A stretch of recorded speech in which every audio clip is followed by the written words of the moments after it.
ಸ್ವಾಗತ ಮತ್ತೊಮ್ಮೆ ಎಲ್ಲರಿಗೆ. ಇವತ್ತು ವಿಶೇಷವಾದಂತಹ ದಿವಸ, ಹನುಮಾನ್ ಜಯಂತಿ. ಎಲ್ಲರಿಗೂ ಗೊತ್ತಿರೋ ಹಾಗೆ ಆ ಚೈತ್ರ ಮಾಸ ಶುಕ್ಲ ಪಕ್ಷ ಮತ್ತೆ ಪೂರ್ಣಿಮೆ ಇವತ್ತು ಅಲ್ಲ.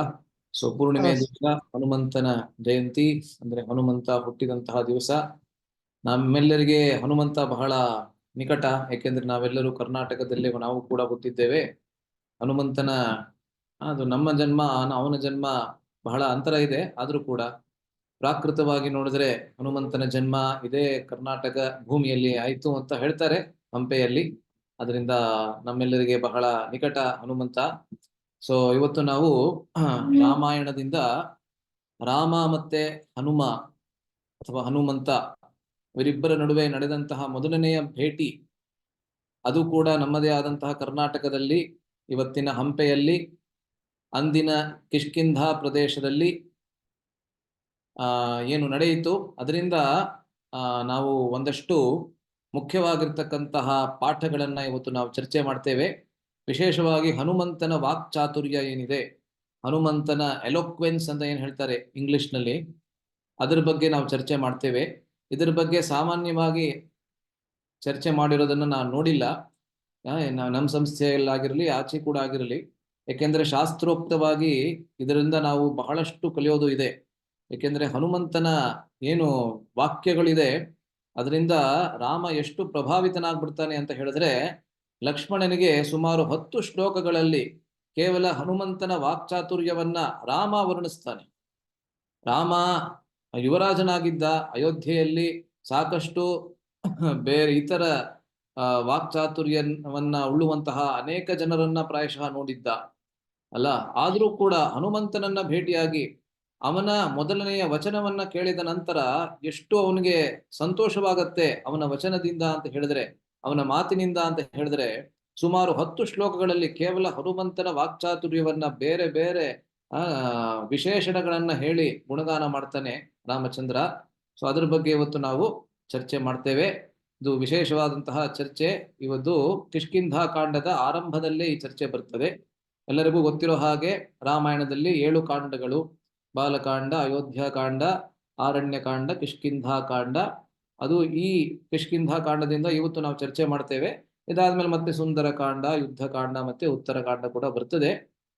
ಕಿಷ್ಕಿಂಧ ಕಾಂಡದ ಆರಂಭದಲ್ಲಿ ರಾಮ ಕಿಷ್ಕಿಂಧ ಪ್ರದೇಶಕ್ಕೆ ಬರ್ತಾನೆ, ಅಂದ್ರೆ ಇವತ್ತಿನ ಹಂಪೆ, ಪಂಪಾ ನದಿಯ ತೀರಕ್ಕೆ ಬರ್ತಾನೆ.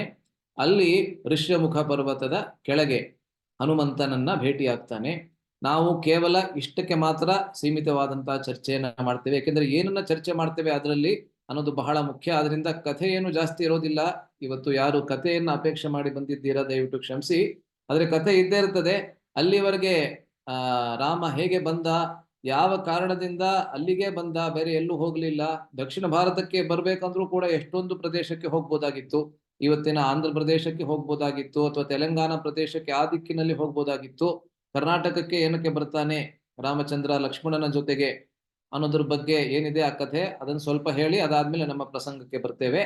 ಸೊ ನನ್ನ PPTಯನ್ನ ಶೇರ್ ಮಾಡ್ಕೊತಾ ಇದ್ದೇನೆ, ಒಂದೇ ನಿಮಿಷ.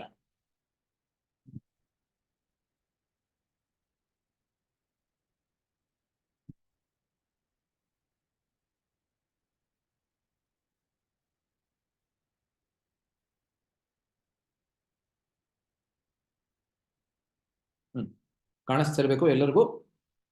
ಸೊ ಇವತ್ತಿನ ಶೀರ್ಷಿಕೆ ಇದೇನೆ, ಹನುಮನಿಂದ ಮಾತಿನ ಕಲೆಯನ್ನು ಕಲಿಯಿರಿ ಅಲ್ಲ. ಸೊ ನಾವು ಆಚೆ ನೋಡಿದ್ರೆ ಎಷ್ಟೊಂದು ಕೋರ್ಸ್ಗಳು ಮಾಡ್ತಾರೆ. Spoken English course in 15 days, 20 days, 1 month, 3 ದಿವಸನೂ ಬರುತ್ತೆ ಅನ್ಸುತ್ತೆ. 3 ದಿವಸದಲ್ಲಿ ಇಂಗ್ಲಿಷ್ ಭಾಷೆನ ಕಳಿಸ್ಬಿಡ್ತೇವೆ. ಯಾರು ಕನ್ನಡ ಕೋರ್ಸಸ್ ಎಲ್ಲ ಇವಾಗ ಮಾಡ್ತಾ ಇಲ್ಲ ಅನ್ಸುತ್ತೆ. ಎಲ್ಲರೂ ಕೇವಲ ಇಂಗ್ಲಿಷ್ ಇಂಗ್ಲಿಷ್ ಇಂಗ್ಲಿಷ್ ಅಂತ ಹೊಡ್ಕೋತಾರೆ. ಆದ್ರೆ ಇದೆಲ್ಲ ಯಾವ ಯಾವ ಟೆಕ್ನಿಕ್ ಅನ್ನ ಅಲ್ಲಿ ಹೇಳ್ಕೊಡ್ತಾರೆ ನಿಮ್ಗೆ, ಅದಕ್ಕೆ ಮಾತ್ರ ಅಲ್ಲ, ಅಷ್ಟು ಮಾತ್ರ ಅಲ್ಲ, ಅದಕ್ಕೆ ಹೊರತಾಗಿ ಬಹಳಷ್ಟು ಟೆಕ್ನಿಕ್ ಗಳನ್ನ ನಮ್ಮ ರಾಮಾಯಣದಲ್ಲೇ ಅಥವಾ ಇತರ ಶಾಸ್ತ್ರಗಳಲ್ಲೇ ನಾವು ನೋಡಬಹುದು.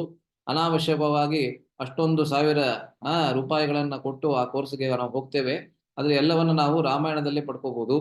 ಅದರಿಂದ ಹನುಮನಿಂದ ಮಾತಿನ ಕಲೆಯನ್ನು ಕಲಿಯಿರಿ, ಆಯ್ತಾ. ಸೊ ಆರಂಭದಲ್ಲಿ ಹನುಮನ ಪ್ರಣಾಮ, ಹನುಮಂತನಿಗೆ ಪ್ರಣಾಮ, ಬಹಳ ಪ್ರಸಿದ್ಧವಾದಂತಹ ಶ್ಲೋಕಗಳು. ಈ ಶ್ಲೋಕಗಳನ್ನ ಹೇಳಿ ಇದರ ಅರ್ಥವನ್ನ ನಾನು ಹೇಳೋಕ್ ಹೋಗೋದಿಲ್ಲ, ಎಲ್ಲರಿಗೂ ಗೊತ್ತಿರ್ತದೆ. ಇದನ್ನ ಹೇಳಿ ತಕ್ಷಣ ನಾವು ನಮ್ಮ ಪ್ರಸಂಗಕ್ಕೆ ಬಂದ್ಬಿಡೋಣ. ಮನೋಜವಂ ಮಾರುತ ತುಲ್ಯ ವೇಗಂ ಜಿತೇಂದ್ರಿಯಂ ಬುದ್ಧಿಮತಾಂ ವರಿಷ್ಠಂ ವಾದಾತ್ಮಜಂ ವಾನರಯೂಥ ಮುಖ್ಯಂ ಶ್ರೀರಾಮದೂತಂ ಶಿರಸಾ ನಮಾಮಿ.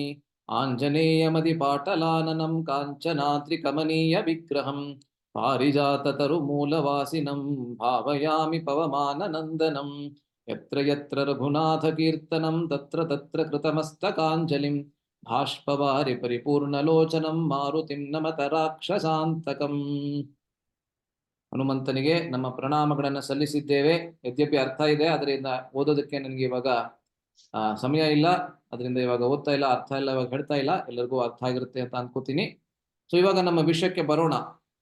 ಮಾತು ಹೇಗಿರಬೇಕು, ನಾವು ಆಡುವ ಮಾತು ಹೇಗಿರಬೇಕು ಅಲ್ಲ. ಆಂಗ್ಲ ಭಾಷೆಯಲ್ಲಿ ಒಂದು ವಾಕ್ಯ ಇದೆ, the tongue has no bones but it can break all bones ಅಂತ ಹೇಳ್ತಾರೆ. ಅಂದ್ರೆ ನಾಲಿಗೆಯಲ್ಲಿ ಯಾವುದೇ ಮೂಳೆ ಇಲ್ಲ. ಪ್ರಾಯಶಃ ಬೇರೆ ಪ್ರತಿಯೊಂದು ಭಾಗದಲ್ಲೂ, ನಮ್ಮ ಶಾರೀರಿಕ ಭಾಗದಲ್ಲಿ ಮೂಳೆಗಳಿದೆ, ಆದರೆ ನಾಲಿಗೆಯಲ್ಲಿ ಮೂಳೆ ಇಲ್ಲ. ಆದ್ರೆ ಮೂಳೆ ಮುರಿಯಬಹುದಾದಂತ ಎಲ್ಲಾ ಕಾರ್ಯವನ್ನ ಈ ನಾಲಿಗೆ ಮಾಡಬಲ್ಲುದು ಅಂತ ಅದಕ್ಕೆ ಅರ್ಥ ಅಲ್ಲ. ಮೂಳೆಯನ್ನ, ನಮ್ಮ ಯಾವ್ಯಾವ ಮೂಳೆ ಇತರ ಭಾಗಗಳಲ್ಲಿ ಇದೆ, ಅದೆಲ್ಲಾ ಮೂಳೆಗಳನ್ನ ಮುರಿಯುವಂತಹ ಕೆಲಸವನ್ನ ಈ ಮೂಳೆ ಇಲ್ಲದೆ ಇರತಕ್ಕಂತಹ ಒಂದೇ ಒಂದು ಭಾಗ ಮಾಡಬಲ್ಲದು ಅಲ್ಲ. ಸೊ ಅದರಿಂದ ಗೀತೆಯಲ್ಲಿ 17ನೇ ಅಧ್ಯಾಯದಲ್ಲಿ ಕೃಷ್ಣ ಸ್ಪಷ್ಟವಾಗಿ ಹೇಗಿರಬೇಕು ಮಾತು ಅನ್ನೋದನ್ನ ಹೇಳ್ತಾನೆ. ಇದೇ ವಿಷಯಗಳನ್ನ ಮತ್ತೆ ಇದಕ್ಕೆ ಹೊರತಾಗಿ ಒಂದಷ್ಟು ವಿಷಯಗಳನ್ನ ಕೂಡ ನಾವು ಹೇಗೆ ಹನುಮಂತನ ವಾಕ್ಯಗಳಲ್ಲಿ ನೋಡ್ಬೋದು ಅನ್ನೋದ್ರ ಬಗ್ಗೆ ಇವತ್ತು ನಾವು ಚರ್ಚೆ ಮಾಡ್ತೇವೆ. ಸೊ ಅನುದ್ವೇಗಕರಂ ವಾಕ್ಯಂ ಸತ್ಯಂ ಪ್ರಿಯಹಿತಂಚಯತ್ ಸ್ವಾಧ್ಯಾಯಾಭ್ಯಸನಂ ಚೈವ ವಾಂಗ್ಮಯಂ ತಪ ಉಚ್ಯತೆ. ಕೃಷ್ಣ ಹೇಳ್ತಾನೆ, ನೀವು ಮಾತನಾಡುವಂತಹ ಮಾತು ಹೇಗಿರಬೇಕು? ಅನುದ್ವೇಗಕರಂ ವಾಕ್ಯಂ, ಇತರರನ್ನ ಉತ್ತೇಜಿಸುವಂತಹ ಮಾತನ್ನ ನೀವು ಆಡಬಾರದು. ಇತರರಿಗೆ ನೋವು ತೆಗೆದುಕೊಂಡು ಬರುವಂತಹ ಮಾತುಗಳನ್ನ ಆದಷ್ಟು ಕಡಿಮೆ ಆಡಬೇಕು ನಾವು. ಇತರರನ್ನ ಉತ್ತೇಜಿಸಬಾರದು, ಅಂದ್ರೆ ಅವರಲ್ಲಿ ಅತಿಯಾದಂತಹ ಕೋಪವನ್ನಾಗಲಿ ಅತಿಯಾದಂತಹ ಅತಿರೇಕಗಳನ್ನ ತರುವಂತಹ ಮಾತುಗಳನ್ನ ನಾವು ಆಡಬಾರದು. ನಾವು ಆಡುವ ಮಾತು ಸತ್ಯವಾಗಿರಬೇಕು, ಸತ್ಯಂ. ಮೂರನೇದು ಪ್ರಿಯವಾಗಿರಬೇಕು, ಇತರರಿಗೆ ಕೇಳೋದಕ್ಕೆ ಪ್ರಿಯವಾಗಿರಬೇಕು.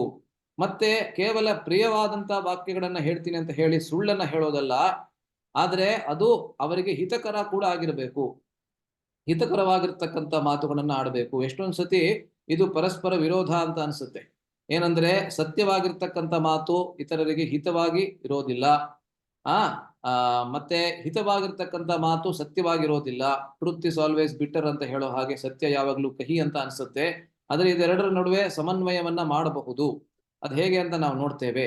ಮತ್ತೆ ಎಲ್ಲದಕ್ಕಿಂತ ಮುಖ್ಯವಾಗಿರ್ತಕ್ಕಂತಹ 5ನೆಯ ಲಕ್ಷಣವನ್ನ ಇಲ್ಲಿ ಕೃಷ್ಣ ಹೇಳ್ತಾನೆ, ಸ್ವಾಧ್ಯಾಯ ಅಭ್ಯಸನಂ ಚೈವ. ಅಂದ್ರೆ ನಾವು ಆಡುವಂತಹ ಮಾತು ವೈದಿಕ ವಾಂಗ್ಮಯದ ಮೇಲೆ ಆಧಾರಿತವಾಗಿರಬೇಕು. ಅಂದ್ರೆ ಶಾಸ್ತ್ರಗಳನ್ನ ನಾವು ಅರಿತುಕೊಂಡು ಅದಾದ ಮೇಲೆ ಮಾತನಾಡಬೇಕು.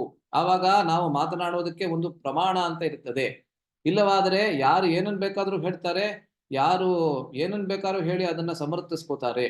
ಎಲ್ಲರಿಗೂ, ಜಗತ್ತಿನ ಎಲ್ಲಾ ವ್ಯಕ್ತಿಗಳಿಗೂ ಒಂದು ಕಾಮನ್ ಪ್ಲಾಟ್ಫಾರ್ಮ್ ಅಂತ ಇರಬೇಕಂತ ಹೇಳಿದ್ರೆ, ಒಂದು ಸಮಾನವಾಗಿರ್ತಕ್ಕಂತಹ ನೆಲ ಇರಬೇಕು ಅಂತ ಹೇಳಿದ್ರೆ ಅದು ಖಂಡಿತವಾಗ್ಲೂ ಶಾಸ್ತ್ರ. ಅದರಿಂದ ಶಾಸ್ತ್ರಾಧಾರಿತವಾಗಿರ್ಬೇಕು ನಮ್ಮ ಮಾತುಗಳು. ಇದು ವಾಂಗ್ಮಯಂ ತಪ ಉಚ್ಯತೆ, ಇದು ಮಾತಿನ ತಪಸ್ಸು ಅಂತ ಕೃಷ್ಣ ಹೇಳ್ತಾನೆ. ಅದೇ ರೀತಿಯಲ್ಲಿ ಶಾರೀರಿಕ ತಪಸ್ಸೇನು ಮತ್ತೆ ಮಾನಸಿಕ ತಪಸ್ಸೇನು ಅನ್ನೋದನ್ನು ಕೂಡ ಅದೇ ಸ್ಥಳದಲ್ಲಿ ಹಿಂದಿನ ಶ್ಲೋಕದಲ್ಲಿ ಮತ್ತೆ ಮುಂದಿನ ಶ್ಲೋಕದಲ್ಲಿ ಕೃಷ್ಣ ಚರ್ಚೆ ಮಾಡ್ತಾನೆ ಅಲ್ಲ. ಸೊ ಹೀಗೆ ಈ ರೀತಿಯಾದಂತಹ ಲಕ್ಷಣಗಳನ್ನ ನಾವು ನಮ್ಮ ಮಾತಿನಲ್ಲಿ ಮತ್ತು ಇತರರ ಮಾತಿನಲ್ಲಿ ಕಂಡುಕೊಳ್ಳಬೇಕು ಅಂತ ಕೃಷ್ಣ ಹೇಳ್ತಾನೆ. ಇವಾಗ ನಮ್ಮ ಪ್ರಸಂಗಕ್ಕೆ ಬರೋಣ. ನೋಡಿ, ರಾಮ ಮತ್ತೆ ಹನುಮಂತ ಇವರಿಬ್ಬರ ಪ್ರಥಮ ಭೇಟಿ ಹೇಗಾಯ್ತು ಅನ್ನೋದನ್ನ ಸ್ವಲ್ಪ ಮಟ್ಟಕ್ಕೆ ಮಾತ್ರ ನಾವು ಚರ್ಚೆ ಮಾಡಿ ನಮ್ಮ ನಿಜವಾದಂತಹ ವಿಷಯಕ್ಕೆ ನಾವು ಬರ್ತೇವೆ. ಸೊ ಕಬಂಧ ಎಂಬಂತಹ ಒಬ್ಬ ರಾಕ್ಷಸ ಯಾವಾಗ ರಾಮ ಮತ್ತೆ ಲಕ್ಷ್ಮಣ ಇವರಿಬ್ಬರಿಗೆ ಸೀತೆಯ ಅಪಹರಣದ ಬಗ್ಗೆ ಗೊತ್ತಾಗ್ತದೆ ಪಂಚವಟಿಯಿಂದ ಆಚೆ ಸ್ವಲ್ಪ ದೂರ ಬಂದಾದ ಮೇಲೆ ಅಲ್ಲಿ ಅವರಿಗೆ ಜಟಾಯು ಸಿಗ್ತಾನೆ. ಜಟಾಯು ಅನ್ನೋನು ಹದ್ದು ಅಲ್ಲ, ಹದ್ದಿನ ಒಂದು ಶರೀರದಲ್ಲಿ ಇದ್ದಂಥವನು. ದಶರಥನಿಗೆ ಬಹಳ ನಿಕಟವಾದಂತಹ ಸ್ನೇಹಿತನಾಗಿದ್ದಂಥವನು ಜಟಾಯು. ಆದ್ರಿಂದ ಜಟಾಯು ತನ್ನ ಪ್ರಾಣವನ್ನ ಸಂಪೂರ್ಣವಾಗಿ ಸಮರ್ಪಿಸಿ ಬಿಟ್ಟಿದ್ದ ರಾಮಚಂದ್ರನ ಮತ್ತೆ ಸೀತೆಯ ಸೇವೆಯಲ್ಲಿ. ಆ ಜಟಾಯುವಿನ ಜೊತೆಗೆ ಭೇಟಿ ಮಾಡಿದ ನಂತರ ರಾಮಚಂದ್ರನಿಗೆ ಗೊತ್ತಾಗ್ತದೆ ರಾವಣನೆಂಬಂತಹ ಒಬ್ಬ ರಾಕ್ಷಸ ತನ್ನ ಮಡದಿಯನ್ನ ಸೀತೆಯನ್ನ ಅಪಹರಿಸಿಕೊಂಡು ದಕ್ಷಿಣ ದಿಕ್ಕಿನಲ್ಲಿ ಹೋಗಿದ್ದಾನೆ. ಆದ್ರಿಂದ ಜಟಾಯುವಿನ ಅಂತಿಮ ಸಂಸ್ಕಾರ ಮಾಡಿದ ನಂತರ ಅವನು ದಕ್ಷಿಣ ದಿಕ್ಕಿನಲ್ಲಿ ಬರ್ತಾನೆ. ಅಲ್ಲಿ ಒಬ್ಬ ಕಬಂಧ ಎಂಬಂತಹ ರಾಕ್ಷಸ ಅವನಿಗೆ ಸಿಗ್ತಾನೆ. ಆ ಕಬಂಧ ಎಂಬಂತಹ ರಾಕ್ಷಸನಿಗೆ ಬಹಳ ವಿಚಿತ್ರವಾದಂತಹ ದೇಹವಿತ್ತು. ಅವನ ಎರಡೂ ಕಣ್ಣುಗಳು, ಎರಡು ಕಿವಿಗಳು, ಒಂದು ಮೂಗು ಮತ್ತೆ ತನ್ನ ಎಲ್ಲ ಸಮಸ್ತವಾದಂತಹ ತಲೆ ಅವನ ಶರೀರದ ಒಳಗೆ ಹೊರಟೋಗಿತ್ತು. ಅವನ ಕೈಗಳು ಶರೀರದ ಒಳಗೆ ಹೊರಟೋಗಿತ್ತು, ಕಾಲುಗಳು ಶರೀರದ ಒಳಗೆ ಹೊರಟೋಗಿತ್ತು. ಕೇವಲ ಆ ಲಂಪ್ ಆಫ್ ಮಾಸ್ ಅಂತ ಹೇಳ್ತಾರಲ್ಲ, ಕೇವಲ ಒಂದು ಗುಂಡಾದಂತ ಒಂದು ಶರೀರ ಮಾತ್ರ ಉಳ್ಕೊಂಡಿತ್ತು. ಸೊ ಅವನ ಜೊತೆಗೆ ಹೋರಾಡಬೇಕಾದ್ರೆ ರಾಮ ಮತ್ತೆ ಲಕ್ಷ್ಮಣರನ್ನ ತನ್ನ ಕೈಯನ್ನ ಚಾಚಿ, ಕೈ ಒಳಗೆ ಹೋಗಿದ್ರು ಕೂಡ ಕೈಯನ್ನ ಚಾಚಿ ರಾಮ ಲಕ್ಷ್ಮಣರನ್ನ ಹಿಡಿದು ಅದಾದ ಮೇಲೆ ಅವರಿಗೆ ಬಹಳಷ್ಟು ತೊಂದರೆಯನ್ನ ಕೊಡೋದಕ್ಕೆ ಅವನು ಪ್ರಯತ್ನವನ್ನ ಪಡ್ತಾನೆ. ಯದ್ಯಪಿ ಅವನು ಒಬ್ಬ ದೇವತೆ ಆಗಿದ್ದಂಥವನು, ಯದ್ಯಪಿ ಅವನು ದೇವತೆಯಾಗಿ ಅವನಿಗೆ ಒಂದು ಶಾಪ ಬಂದಿದ್ರಿಂದ ಆ ರೀತಿಯಾದಂತಹ ದೇಹವನ್ನ ಪಡ್ಕೊಂಡಿರ್ತಾನೆ. ಅವನ ಸಂಹಾರವನ್ನ ಮಾಡಿದ ನಂತರ ರಾಮ ಮತ್ತೆ ಲಕ್ಷ್ಮಣರಿಗೆ ಒಂದು ಸುಳಿವನ್ನ ಕೊಡ್ತಾನೆ. ಅವನು ಯಾವ ಸುಳಿವನ್ನ ಕೊಡ್ತಾನೆ ಅಂತ ಹೇಳಿದ್ರೆ, ಸೀತೆಯನ್ನ ನೀವಿಬ್ರು ಹುಡುಕ್ತಾ ಇದ್ದೀರಾ, ಆದ್ರೆ ಅವಳನ್ನ ಹುಡುಕ್ಬೇಕಾದ್ರೆ ನೀವು ದಕ್ಷಿಣ ದಿಕ್ಕಿನಲ್ಲಿ ಹೋಗಿ. ದಕ್ಷಿಣ ದಿಕ್ಕಿನಲ್ಲಿ ಹೋಗಬೇಕಾದ್ರೆ ಅಲ್ಲಿ ಒಬ್ಬ ಸುಗ್ರೀವ ಅಂತ ಇದ್ದಾನೆ, ವಾನರ ಯೂಥ ಮುಖ್ಯ ಅಂತ ಹೇಳ್ತಾನೆ. ವಾನರ ಯೂಥ ಅಂದ್ರೆ ವಾನರರ ಗುಂಪಿನ ಮುಖ್ಯನಾದಂತಹವನು, ಅವನ ನಾಯಕನಂತೆ ಇರುವಂತವನು ಸುಗ್ರೀವ. ಅವನನ್ನ ಎಲ್ಲಿ ಹುಡುಕ್ತೀರಾ ನೀವು ಅಂತ ಹೇಳಿದ್ರೆ, ಪಂಪಾ ಸರೋವರ ಅಂತ ಏನಿದೆ, ಪಂಪಾ ನದಿಯ ತೀರದಲ್ಲಿ ಒಂದು ಪರ್ವತವಿದೆ, ಅಲ್ಲಿ ಅವನು ಇದ್ದಾನೆ. ಅದರಿಂದ ನೀವು ಅವನನ್ನ ಹುಡುಕಿದ್ರೆ ಸೀತೆಯನ್ನ ಹುಡುಕೋದಕ್ಕೆ ಅವನು ನಿಮ್ಗೆ ಸಹಾಯವನ್ನ ಮಾಡ್ತಾನೆ. ಹೀಗೆ ಹೇಳಿ ಕಬಂಧ ತನ್ನ ಲೋಕಕ್ಕೆ ಅಂದ್ರೆ ಸ್ವರ್ಗ ಲೋಕಕ್ಕೆ ಹೊರಟೋಗ್ತಾನೆ. ರಾಮ ಮತ್ತೆ ಲಕ್ಷ್ಮಣರು ದಕ್ಷಿಣ ದಿಕ್ಕಿನಲ್ಲಿ ಹೊರಟು ಬರ್ತಾ ಇರ್ತಾರೆ, ಪಂಪಾ ನದಿಯನ್ನು ಹುಡ್ಕೊಂಡು ಬರ್ತಾರೆ. ಕೊನೆಗೆ ಅವರು ಪಂಪಾ ನದಿಯ ತೀರವನ್ನ ತಲುಪ್ತಾರೆ. ಪಂಪಾ ನದಿ ಎಷ್ಟು ಸುಂದರವಾಗಿತ್ತು ಅಂತ ಹೇಳಿದ್ರೆ ಇವತ್ತು ಕೂಡ ಬಹಳ ಸುಂದರವಾಗಿದೆ ಅಲ್ಲ. ಹಂಪೆ, ಇವತ್ತಿನ ಹಂಪೆ ಬಹಳ ಸುಂದರ. ವಿಶೇಷವಾಗಿ ಆವಾಗ ನಾವು ಅಂಜನಾದ್ರಿಯ ಬೆಟ್ಟವನ್ನ ಹತ್ತುತ್ತಾ ಹೋಗ್ತೇವೆ. ಆ ಬೆಟ್ಟದಿಂದ ನಾವು ಹಂಪೆಯನ್ನ, ಸಂಪೂರ್ಣವಾದಂತಹ ಹಂಪೆಯನ್ನ ನೋಡ್ತೇವೆ. ಎಲ್ಲ ಕಡೆಯಲ್ಲಿ ಹಸಿರಾದಂತಹ ಗಿಡ ಮರಗಳು ಎಲ್ಲ ಕಡೆಯಲ್ಲಿ ಏನ್ ಕಾಣಿಸುತ್ತೆ, ಬಹಳ ಸುಂದರವಾದಂತಹ ಪ್ರದೇಶ. ಪ್ರಾಯಶಃ ಅತಿ ಸಮಸ್ತವಾದ ಜಗತ್ತಿನಲ್ಲಿ ಅತಿ ಸುಂದರವಾದಂತಹ ಪ್ರದೇಶ ಅಂತ ಹೇಳಿದ್ರೆ ಏನು ಅತಿಶಯೋಕ್ತಿ ಇಲ್ಲ ಅಂತ ಅನ್ಕೋತೀನಿ ಅಲ್ಲ. ಸೊ ಇರ್ಲಿ. ಸೊ ಪಂಪಾ ನದಿಯ ತೀರದಲ್ಲಿ ಬಂದ ಕೂಡಲೇ ರಾಮನಿಗೆ ಸೀತೆ ಬಹಳ ನೆನಪಾಗ್ಬಿಡ್ತಾಳೆ. ಏಕೆಂದ್ರೆ ಆ ರೀತಿಯಾದಂತ ಅನೇಕ ಸರೋವರಗಳ ತೀರದಲ್ಲಿ ಅಥವಾ ನದಿಗಳ ತೀರದಲ್ಲಿ ಮತ್ತು ಬೆಟ್ಟ ಗುಡ್ಡಗಳ ಮಧ್ಯದಲ್ಲಿ, ಅರಣ್ಯದ ಮಧ್ಯದಲ್ಲಿ ಸೀತೆಯ ಜೊತೆಗೆ 13 ವರ್ಷಗಳ ಕಾಲ ಅವನು ಕಳೆದಿದ್ದಾನೆ. ಅದರಿಂದ ಈ ನದಿಯನ್ನ ನೋಡಿದ ಕೂಡಲೇ, ಆ ನದಿಯ ಸೌಂದರ್ಯವನ್ನ ನೋಡಿದ ಕೂಡಲೇ ಅವನು ಸೀತಾ ಶೋಕದಲ್ಲಿ ಅವನು ಸಂಪೂರ್ಣವಾಗಿ ನಿಮಗ್ನನಾಗ್ಬಿಡ್ತಾನೆ. ಸುಮಾರು 100 ಶ್ಲೋಕಗಳಲ್ಲಿ, ಆ ಅಧ್ಯಾಯದಲ್ಲಿ 100 ಶ್ಲೋಕಗಳಲ್ಲಿ ಕೇವಲ ಸೀತೆಯ ಶೋಕವನ್ನ ಅವನು ಅಭಿವ್ಯಕ್ತಿ ಮಾಡ್ತಾನೆ. ಅದಾದ ಮೇಲೆ ಲಕ್ಷ್ಮಣ ರಾಮಚಂದ್ರನಿಗೆ ಸಮಾಧಾನ ಪಡಿಸಿ ಇದು ಶೋಕಕ್ಕೆ ಸಮಯವಲ್ಲ ಅಂತ ಹೇಳಿ ಅವರಿಬ್ಬರು ಅದಾದ ಮೇಲೆ ಮುಂದಕ್ಕೆ ಸರಿತಾರೆ. ಆ ಪಂಪಾ ನದಿಯಿಂದ ಸ್ವಲ್ಪ ದೂರದಲ್ಲಿ ಮಾತ್ರ ಈ ಋಷ್ಯಮುಖ ಪರ್ವತ ಅಂತ ಇತ್ತು. ಋಷ್ಯಮುಖ ಪರ್ವತ ಅನ್ನೋ ಪರ್ವತದ ಮೇಲೆಯೇ ಸುಗ್ರೀವ ತನ್ನ ಇತರ ವಾನರ ಮಂತ್ರಿಗಳ ಜೊತೆಗೆ ಮತ್ತು ಇತರ ವಾನರರ ಜೊತೆಗೆ ಅವನು ಅಲ್ಲಿ ವಾಸ ಮಾಡ್ತಾ ಇದ್ದ. ಅವನೇನಕ್ಕೆ ಅಲ್ಲೇ ವಾಸ ಮಾಡ್ತಾ ಇದ್ದ, ಬೇರೆ ಎಲ್ಲೂ ವಾಸ ಮಾಡ್ತಾ ಇರ್ಲಿಲ್ಲ. ಆ ಒಂದು ಬೆಟ್ಟವನ್ನ ಬಿಟ್ಟು ಬೇರೆ ಎಲ್ಲೂ ಹೋಗೋದಕ್ಕೆ ಅವನಿಗೆ ಬಹಳ ಹೆದರಿಕೆ ಆಗ್ತಾ ಇತ್ತು, ಭಯವಾಗ್ತಾ ಇತ್ತು ಅಂತ ಹೇಳಿದ್ರೆ ನಮ್ಗೆಲ್ಲರಿಗೂ ಗೊತ್ತಿದೆ. ಅದು ತುಂಬಾ ದೊಡ್ಡ ಕಥೆ, ವಾಲಿ ಮತ್ತೆ ಸುಗ್ರೀವರ ಕಥೆ. ಅದನ್ನ ಇಲ್ಲಿ ನಾನು ಹೇಳೋದಕ್ಕೆ ಹೋಗೋದಿಲ್ಲ. ಆದ್ರೆ ಯಾವಾಗ ವಾಲಿ ವಾಪಸ್ಸು ಬರ್ತಾನೆ, ಅವನು ತನ್ನ ತಮ್ಮನಾದಂತ ಸುಗ್ರೀವ ರಾಜಾಸನದ ಮೇಲೆ ಕೂತ್ಕೊಂಡಿರೋದನ್ನ ನೋಡ್ತಾನೆ. ಬಹಳ ಕೋಪ ಬರುತ್ತೆ ಅವನ್ಗೆ. ಅವನನ್ನ ಅವನು ಅಲ್ಲಿಂದ ಅಟ್ಟಿಸ್ಕೊಂಡು ಅವನು ಅಲ್ಲಿಂದ ಅವನನ್ನ ನಿಷ್ಕಾಸನ ಮಾಡ್ಬಿಡ್ತಾನೆ. ನಿಷ್ಕಾಸನೆ ಮಾಡಿದ ನಂತರ ಅವನು ಸುಮ್ಮನೆ ಇರೋದಿಲ್ಲ. ವಾಲಿ ಯಾವಾಗ್ಲೂ ಸುಗ್ರೀವನನ್ನ ಕೊಲ್ಲಬೇಕು ಅಂತ ಇರ್ತಾನೆ. ಆದ್ರೆ ವಾಲಿಗೆ ಒಂದು ಶಾಪ ಬಂದಿರ್ತದೆ.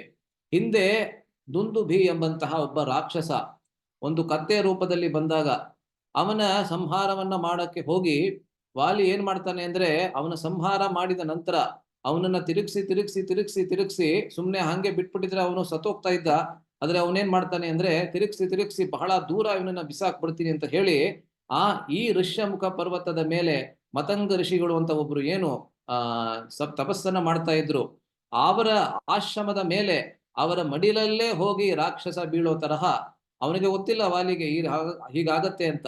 ಸುಮ್ನೆ ತಿರುಗಿಸ್ಬಿಟ್ಟು ಬಿಟ್ಬಿಟ್ಟ. ಆ ಶರೀರ ಎಲ್ಲಿ ಹೋಗಿ ಬಿತ್ತು ಅಂದ್ರೆ, ರಕ್ತಪಾತವಾಗಿರ್ತಕ್ಕಂಥ ಶರೀರ ಎಲ್ಲಿ ಹೋಗಿ ಬಿತ್ತು ಅಂತ ಹೇಳಿದ್ರೆ ಈ ಋಷಿಮುನಿಗಳ ಆಶ್ರಮದಲ್ಲಿ, ಅದು ಅವರ ಮಡಿಲಲ್ಲಿ ಹೋಗಿ ಬಿತ್ತು. ಅವರು ತಪಸ್ಸನ್ನ ಮಾಡ್ತಾ ಇದ್ದಾರೆ.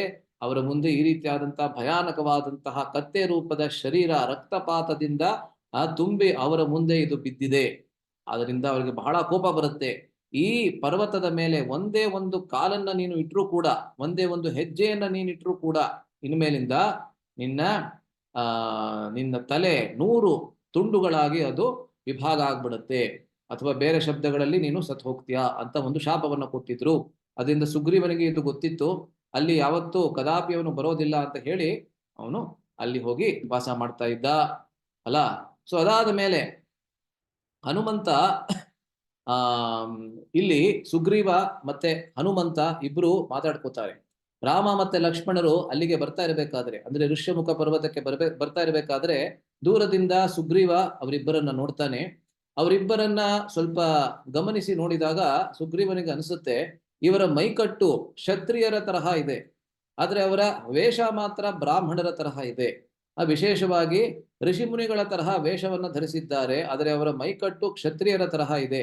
ಅದರಿಂದ ಪ್ರಾಯಶಃ ಇವರಿಬ್ಬರು ಗುಪ್ತಚರರು, ಸ್ಪೈಸ್. ಯಾರು ಇವರನ್ನ ಕಳಿಸಿದ್ದಾರೆ ಅಂತ ಹೇಳಿದ್ರೆ ವಾಲಿ ಪ್ರಾಯಶಃ ಇವರನ್ನ ಕಳಿಸಿದ್ದಾನೆ ನನ್ನ ಬಗ್ಗೆ ತಿಳ್ಕೊಂಡು ಬರೋದಕ್ಕೆ. ಅದರಿಂದ ಇವರನ್ನ ನಾವು ನಂಬಬಾರದು. ಆವಾಗ ಹನುಮಂತ ಇವನಿಗೆ ಬುದ್ಧಿಯನ್ನ ಹೇಳ್ತಾನೆ. ಯಾರಿಗೆ?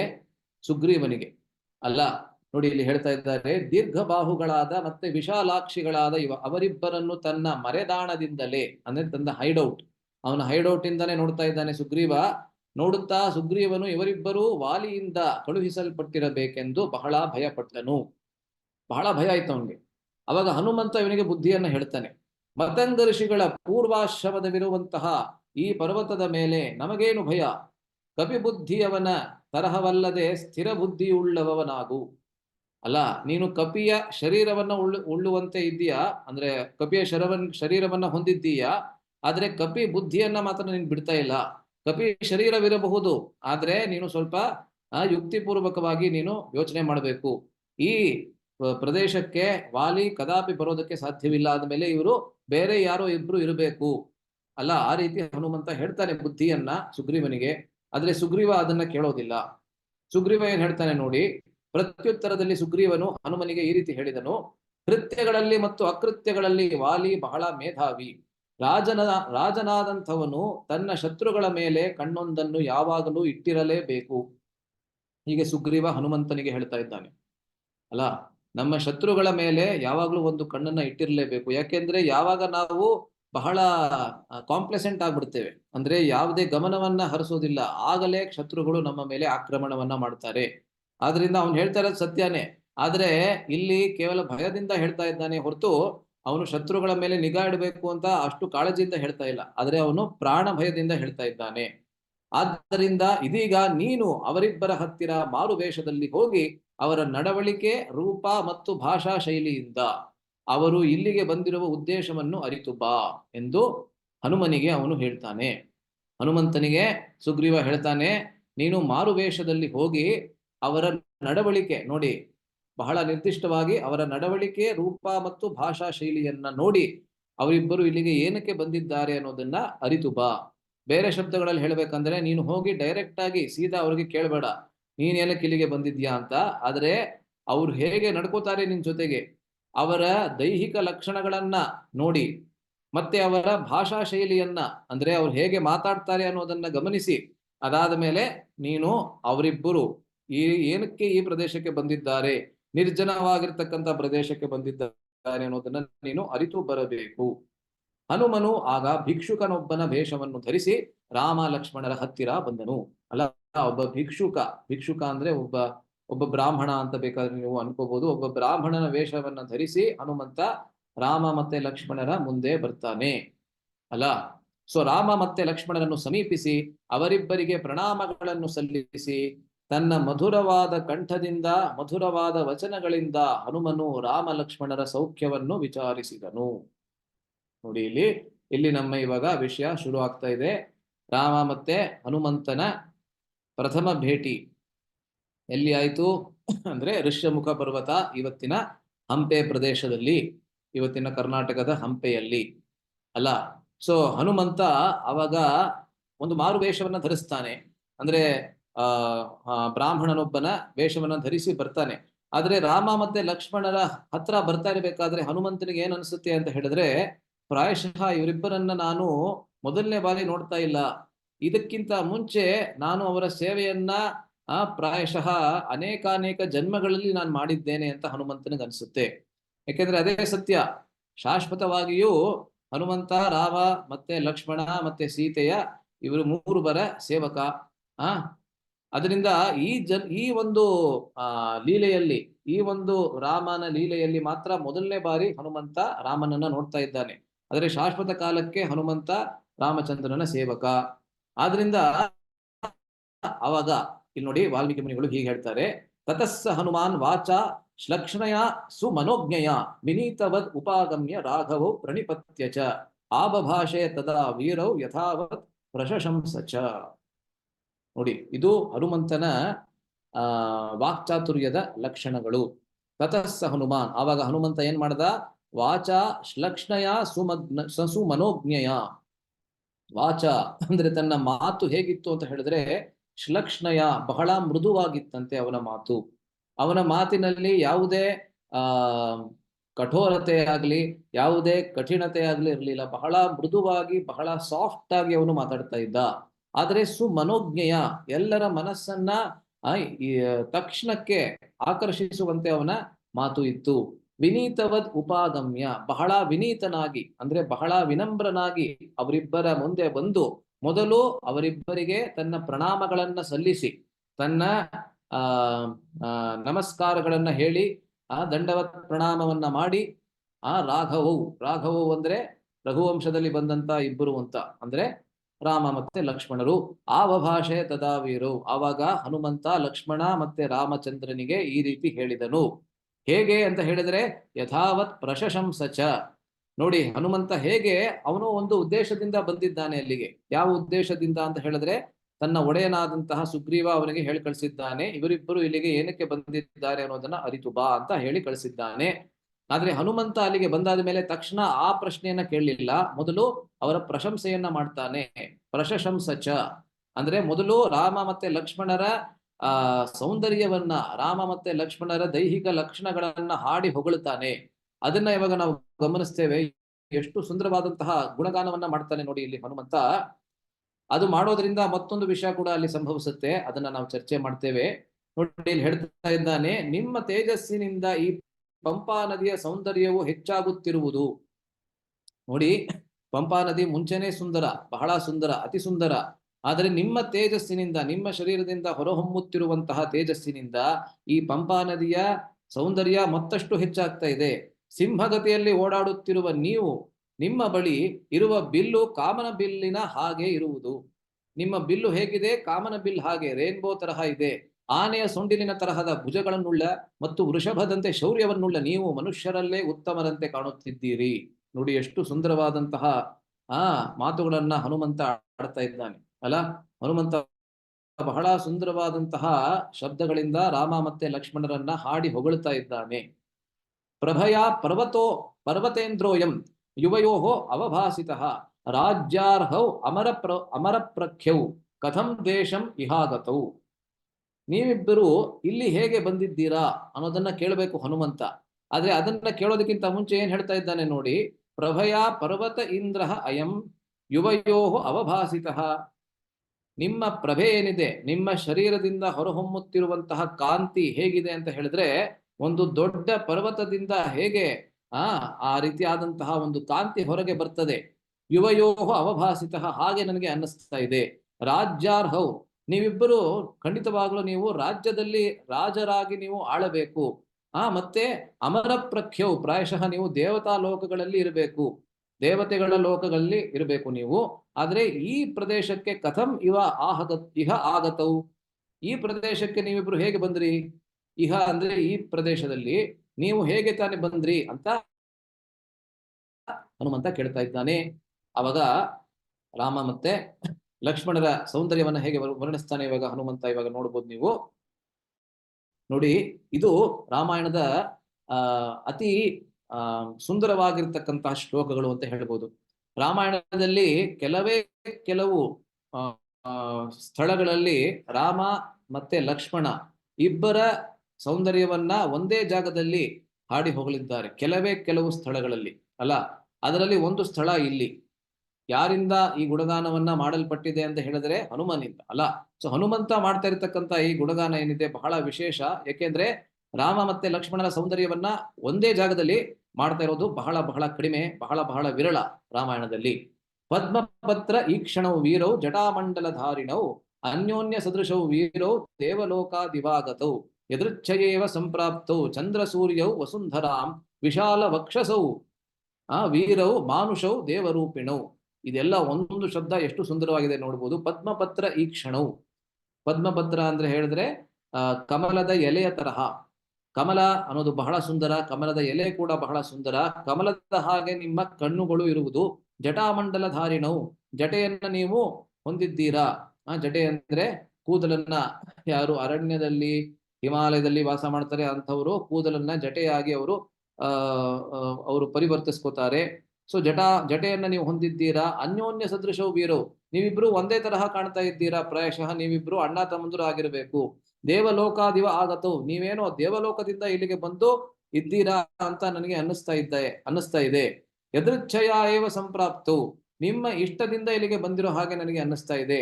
ಚಂದ್ರ ಸೂರ್ಯವು ವಸುಂಧರಾಂ, ಯಾವಾಗ ಚಂದ್ರ ಮತ್ತೆ ಸೂರ್ಯ ಅಲ್ಲ, ಚಂದ್ರ ಅಂದ್ರೆ ಚಂದ್ರ ಮತ್ತೆ ಸೂರ್ಯ ಇಬ್ರು ಒಟ್ಟಿಗೆ ಭೂಮಿಯ ಮೇಲೆ ಇಳಿದ್ರೆ ಹೇಗೆ ಅನಿಸುತ್ತೆ, ಎಷ್ಟು ಕಾಂತಿ ಈ ಜಗತ್ತಿನಲ್ಲಿ ಬರ್ತದೆ. ಆ ರೀತಿಯಲ್ಲಿ ನೀವಿಬ್ಬರು ಇಲ್ಲಿಗೆ ಬರೋದ್ರಿಂದ ನನಗೆ ಅನ್ನಿಸ್ತಾ ಇದೆ. ವಿಶಾಲ ವಕ್ಷಸೌ ವೀರವು, ನಿಮ್ಮ ಎದೆ ಬಹಳ ವಿಶಾಲವಾಗಿದೆ.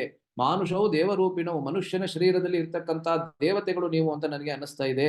ಸಿಂಹಸ್ಕಂಧವು ಮಹೋತ್ಸಾಹವು, ನಿಮ್ಮಲ್ಲಿ ಬಹಳ ಉತ್ಸಾಹ ಅನ್ನೋದಿದೆ.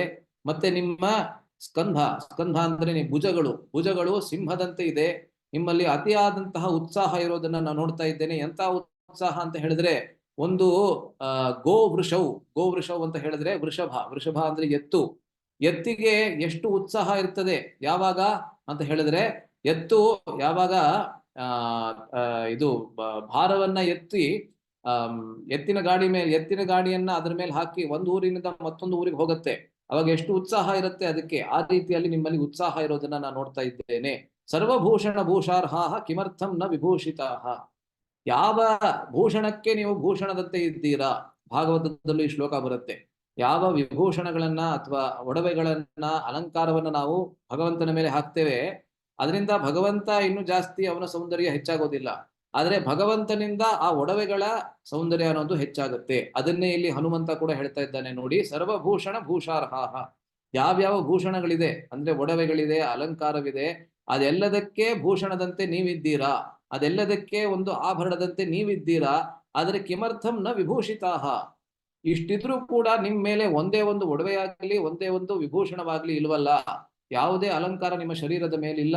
ಯದ್ಯಪಿ ನೀವು ಸಮಸ್ತವಾಗಿರ್ತಕ್ಕಂಥ ಲೋಕಕ್ಕೆ ರಾಜರಂತೆ ಇದ್ದೀರಾ, ಆದ್ರೂ ಯಾವುದು ಒಡವೆಗಳನ್ನ ನೀವು ಹಾಕೊಂಡಿಲ್ಲ. ಏನಕ್ಕೆ ಅಲ್ಲ. ಸೊ ಬಹಳ ಇಂಡೈರೆಕ್ಟ್ ಆಗಿ, ಬಹಳ ಪರೋಕ್ಷವಾಗಿ ಇಲ್ಲಿ ಹನುಮಂತ ಕೇಳ್ತಾ ಇದ್ದಾನೆ. ಅವನು ಯಾರು ಅಂತ ತಿಳ್ಕೋಬೇಕು, ಆದ್ರೆ ಎಷ್ಟು ಸುಂದರವಾಗಿ ಕೇಳ್ತಾ ಇದ್ದಾನೆ ಅನ್ನೋದನ್ನ ನಾವು ನೋಡ್ಬೋದು.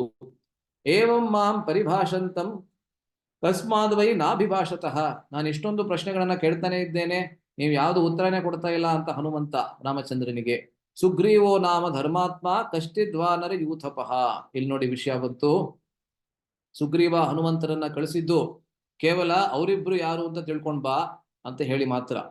ಯಾವತ್ತು ಸುಗ್ರೀವ ಹನುಮಂತನಿಗೆ ನಾನ್ ಯಾರು ಅಂತ ಅವ್ರಿಗೆ ಹೇಳಿ ಅದಾದ್ಮೇಲೆ ಅವ್ರು ಯಾರು ಅಂತ ತಿಳ್ಕೊ ಅಂತ ಹೇಳಿರ್ಲಿಕ್ಕೆ ಸಾಧ್ಯವೇ ಇಲ್ಲ ಅಲ್ಲ. ಆದ್ರೆ ಇಲ್ಲಿ ಏನ್ ಹೇಳ್ಬಿಡ್ತಾನೆ ಹನುಮಂತ ನೋಡಿ.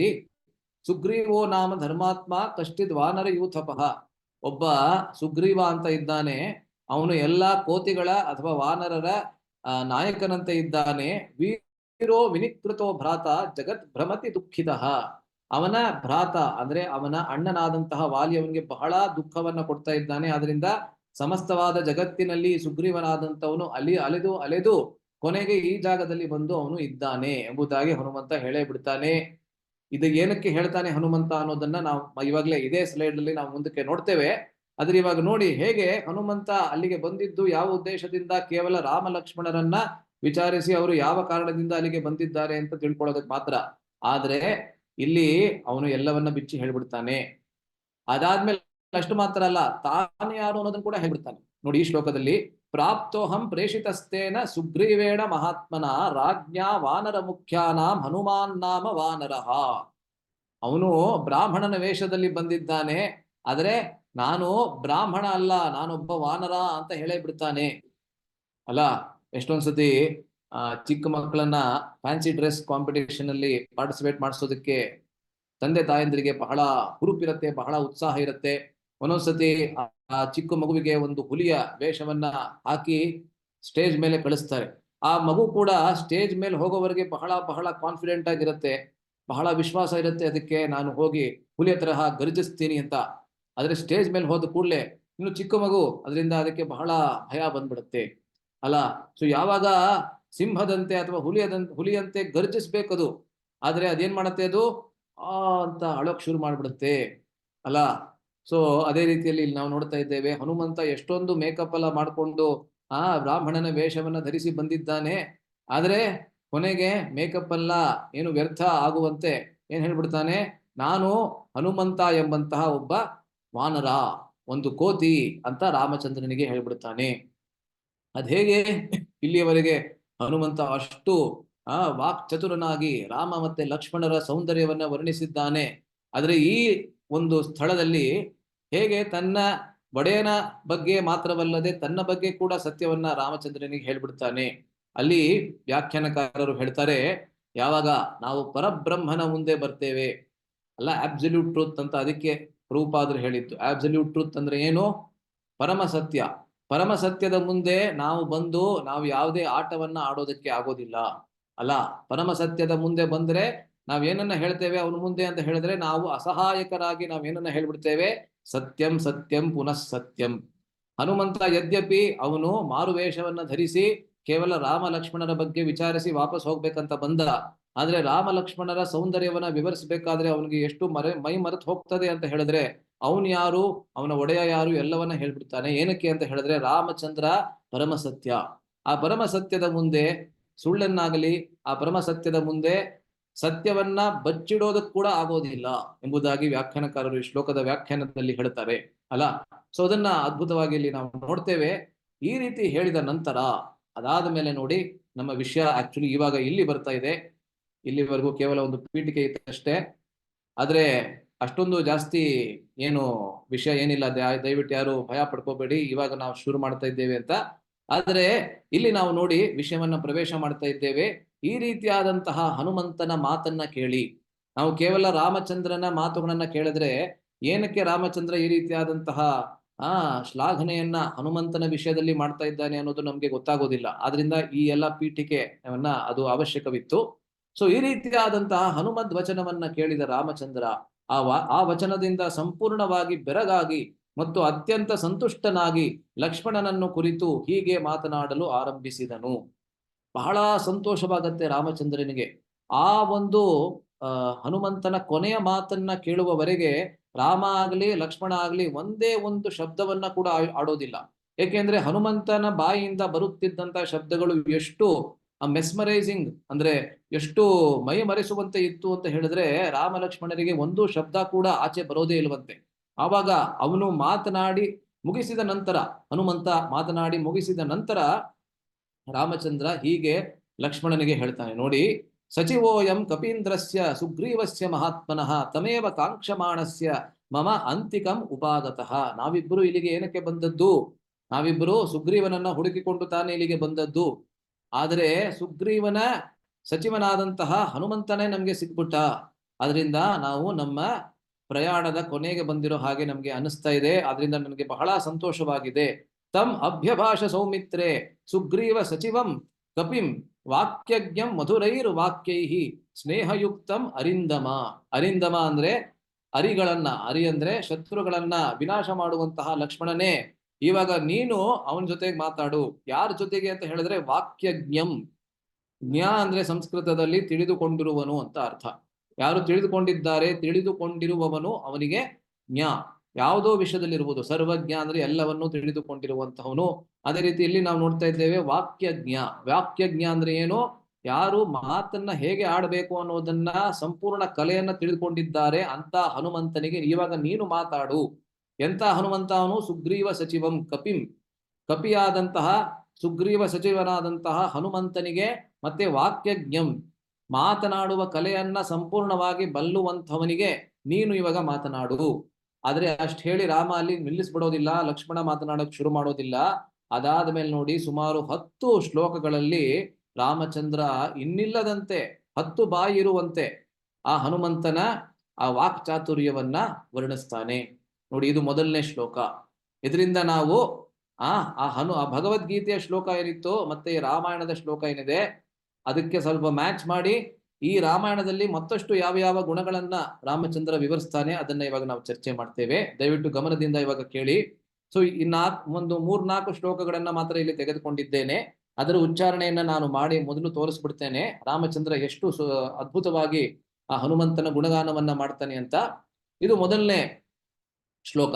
ನಾನ್ ಋಗ್ವೇದ ವಿದೀತಸ್ಯ ನಾ ಯಜುರ್ವೇದಧಾರಿಣಃ ನಾ ಸಾಮವೇದ ವಿದುಷಃ ಶಕ್ಯಮೇವಂ ವಿಭಾಷಿತುಂ ನೂನಂ ವ್ಯಾಕರಣಂ ಕೃತ್ಸ್ನಂ ಅನೇನ ಬಹುಧಾ ಶ್ರುತಂ ಬಹು ವ್ಯಾಹರತಾನೇನ ನ ಕಿಂಚಿದ್ ಅಪಶಬ್ದಿತಂ ಅವಿಸ್ತರಮಸಂದಿಗ್ಧಂ ಅವಿಲಂಬಿತಮದ್ರುತಂ ಪುರಸ್ಥಂ ಕಂಟಕಂ ವಾಕ್ಯಂ ವರ್ತತೆ ಮಧ್ಯಮೇ ಸ್ವರೇ ಸಂಸ್ಕಾರ ಕ್ರಮ ಸಂಪನ್ನ ಮದ್ರುತಾಮವಿಲಂಬಿತಾಂ ಉಚ್ಚಾರಯತಿ ಕಲ್ಯಾಣೀಂ ವಾಚಂ ಹೃದಯಹಾರಿಣೀಂ ಅಂತ ರಾಮಚಂದ್ರ ಹೇಳ್ತಾನೆ. ಇದು ಕೇವಲ ಒಂದು 3-4 ಶ್ಲೋಕಗಳು ಮಾತ್ರ ಹೇಳದೆ ಒಟ್ಟು 10 ಶ್ಲೋಕಗಳಿವೆ. ಆದ್ರೆ ಈ ಮೊದಲನೇ ಶ್ಲೋಕದಲ್ಲಿ ಏನ್ ಹೇಳ್ತಾ ಇದ್ದಾನೆ ನೋಡಿ, ರಾಮಚಂದ್ರ ಅದ್ಭುತವಾಗಿ ಹೇಳ್ತಾ ಇದ್ದಾನೆ. ನ ಅನೃಗ್ ವೇದ ವಿನೀತಸ್ಯ ನ ಅಯುಜುರ್ವೇದಧಾರಿಣಃ ನ ಅಸಾಮ ವೇದ ವಿದುಷಃ ಶಕ್ಯಮೇವಂ ಪ್ರಭಾಷಿತುಂ. ಈ ರೀತಿಯಾದಂತಹ ಮಾತುಗಳು, ಯಾವ ಮಾತುಗಳನ್ನ ಹನುಮಂತ ಆಡಿದ್ದಾನೆ ಅಂಥ ಮಾತುಗಳನ್ನ ಯಾರು ಋಗ್ವೇದವನ್ನ ಓದಿ ಅದರ ಅರ್ಥವನ್ನ ಜೀರ್ಣಿಸಿಕೊಂಡಿಲ್ಲ ಅಂಥವನು ಆಡೋದಕ್ಕೆ ಸಾಧ್ಯವಾಗೋದಿಲ್ಲ, ಮೊದಲನೇದು. ಎರಡನೇದು, ಯಾರು ಯಜುರ್ವೇದವನ್ನ ಓದಿ ಅದರ ಅರ್ಥವನ್ನ ಜೀರ್ಣಿಸ್ಕೊಂಡಿರೋದಿಲ್ಲ ಅಂಥವನು ಆಡೋದಕ್ಕೆ ಸಾಧ್ಯವಿಲ್ಲ, ಎರಡನೇದು. ಮೂರನೇದು, ಯಾರು ಸಾಮವೇದವನ್ನ ಓದಿ ಅದರ ಅರ್ಥವನ್ನ ಕೂಡ ಜೀರ್ಣಿಸ್ಕೊಂಡಿರೋದಿಲ್ಲ ಅಂಥವನು ಕೂಡ ಆಡೋದಕ್ಕೆ ಸಾಧ್ಯವಿಲ್ಲ ಅಂತ ರಾಮಚಂದ್ರ ಹೇಳ್ತಾ ಇದ್ದಾನೆ. ಅಂದ್ರೆ ಏನು, ಇವನ್ ಏನ್ ಹೇಳ್ತಾ ಇದ್ದಾನೆ? ಎಲ್ಲವೂ ಕೂಡ ಶಾಸ್ತ್ರಾಧಾರಿತವಾಗಿದೆ ಅಲ್ಲ. ಅದು ನಾವೇನ್ ಚರ್ಚೆ ಮಾಡಿದ್ವಿ ಅಲ್ಲಿ, ಸ್ವಾಧ್ಯಾಯ ಅಭ್ಯಸನಂ ಅಂತ ಕೃಷ್ಣ ಏನ್ ಹೇಳ್ತಾ ಇದ್ದಾನೆ ಅರ್ಜುನನಿಗೆ, ಅದಕ್ಕೆ ಸರಿ ಹೊಂದುತ್ತೆ ಇಲ್ಲಿ. ಅದಕ್ಕೇನೆ ಇಲ್ಲಿ ಕೆಳಗಡೆ ನಾನು ಕೊಟ್ಟಿದ್ದೇನೆ, ನೀವು ಗಮನಿಸಬಹುದು. ಸ್ವಾಧ್ಯಾಯ ಅಭ್ಯಸನಂ ಎಂಬ ಗೀತಾವಾಕ್ಯಕ್ಕೆ ಇದು ಸರಿ ಹೊಂದುತ್ತದೆ ಅಲ್ಲ. ಶೀಲ ಪ್ರಭುಪಾದರು ಯಾವಾಗ್ಲೂ ಹೇಳ್ತಾ ಇದ್ರು, ಭಕ್ತರು ಅವರ ಶಿಷ್ಯರಿಗೆ ಹೇಳ್ತಾ ಇದ್ರು, ಇಸ್ಕಾನ್ ಸಂಸ್ಥೆಯ ಭಕ್ತರು ವಕೀಲರ ತರಹ ಇರಬೇಕು.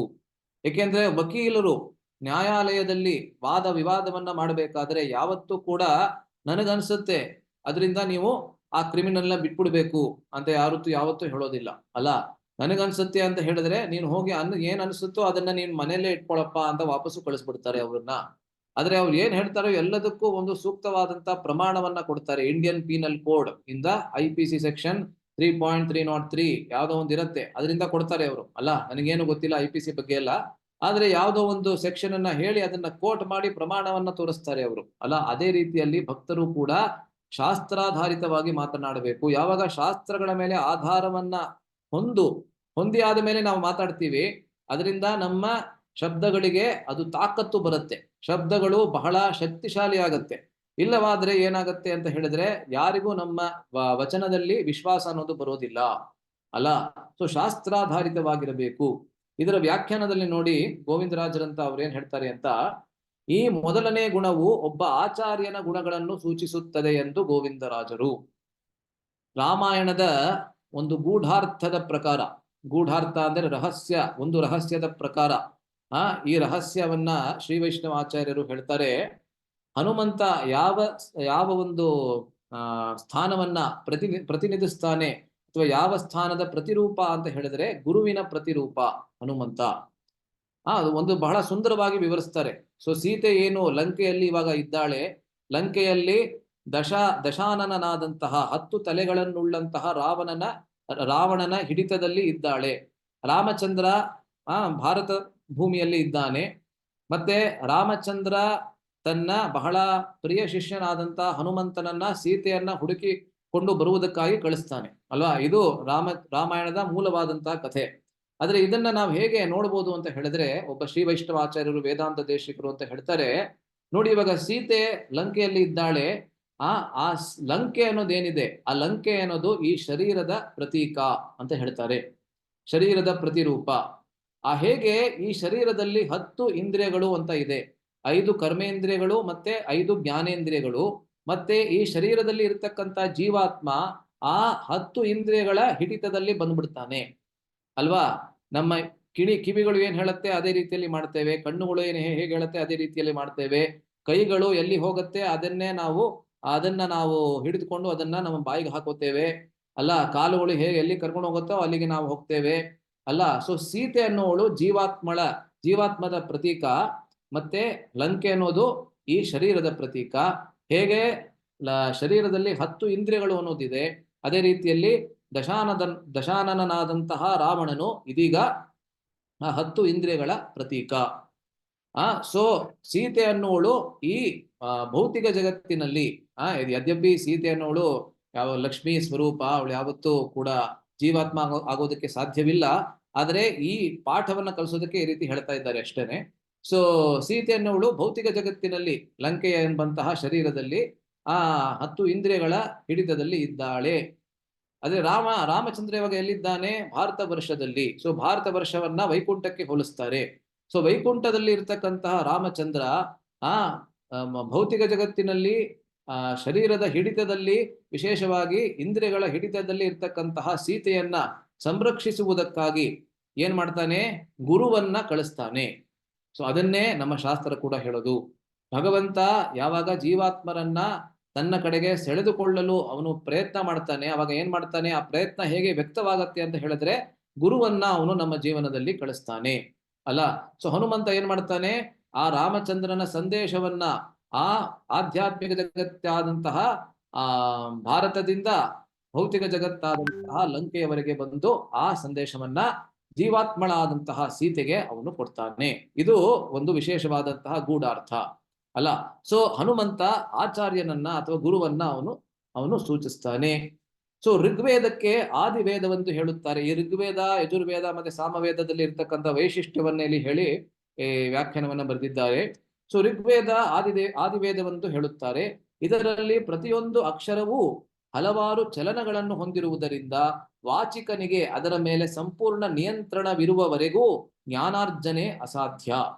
ಸೊ ಋಗ್ವೇದದ ಉಚ್ಚಾರಣೆಯನ್ನ ಮಾಡುವಂಥವರು ಬಹಳ ತರಬೇತಿಯನ್ನ ಪಡೆದಿರಬೇಕು. ಅದಾದ ಮೇಲೆ ಮಾತ್ರ ಋಗ್ವೇದದ ಉಚ್ಚಾರಣೆಯಾಗಿರಲಿ, ಅದರ ಅರ್ಥವನ್ನ ಅರ್ಥೈಸಿಕೊಳ್ಳುವುದಾಗಲಿ ಅದು ಸಾಧ್ಯವಾಗುತ್ತೆ.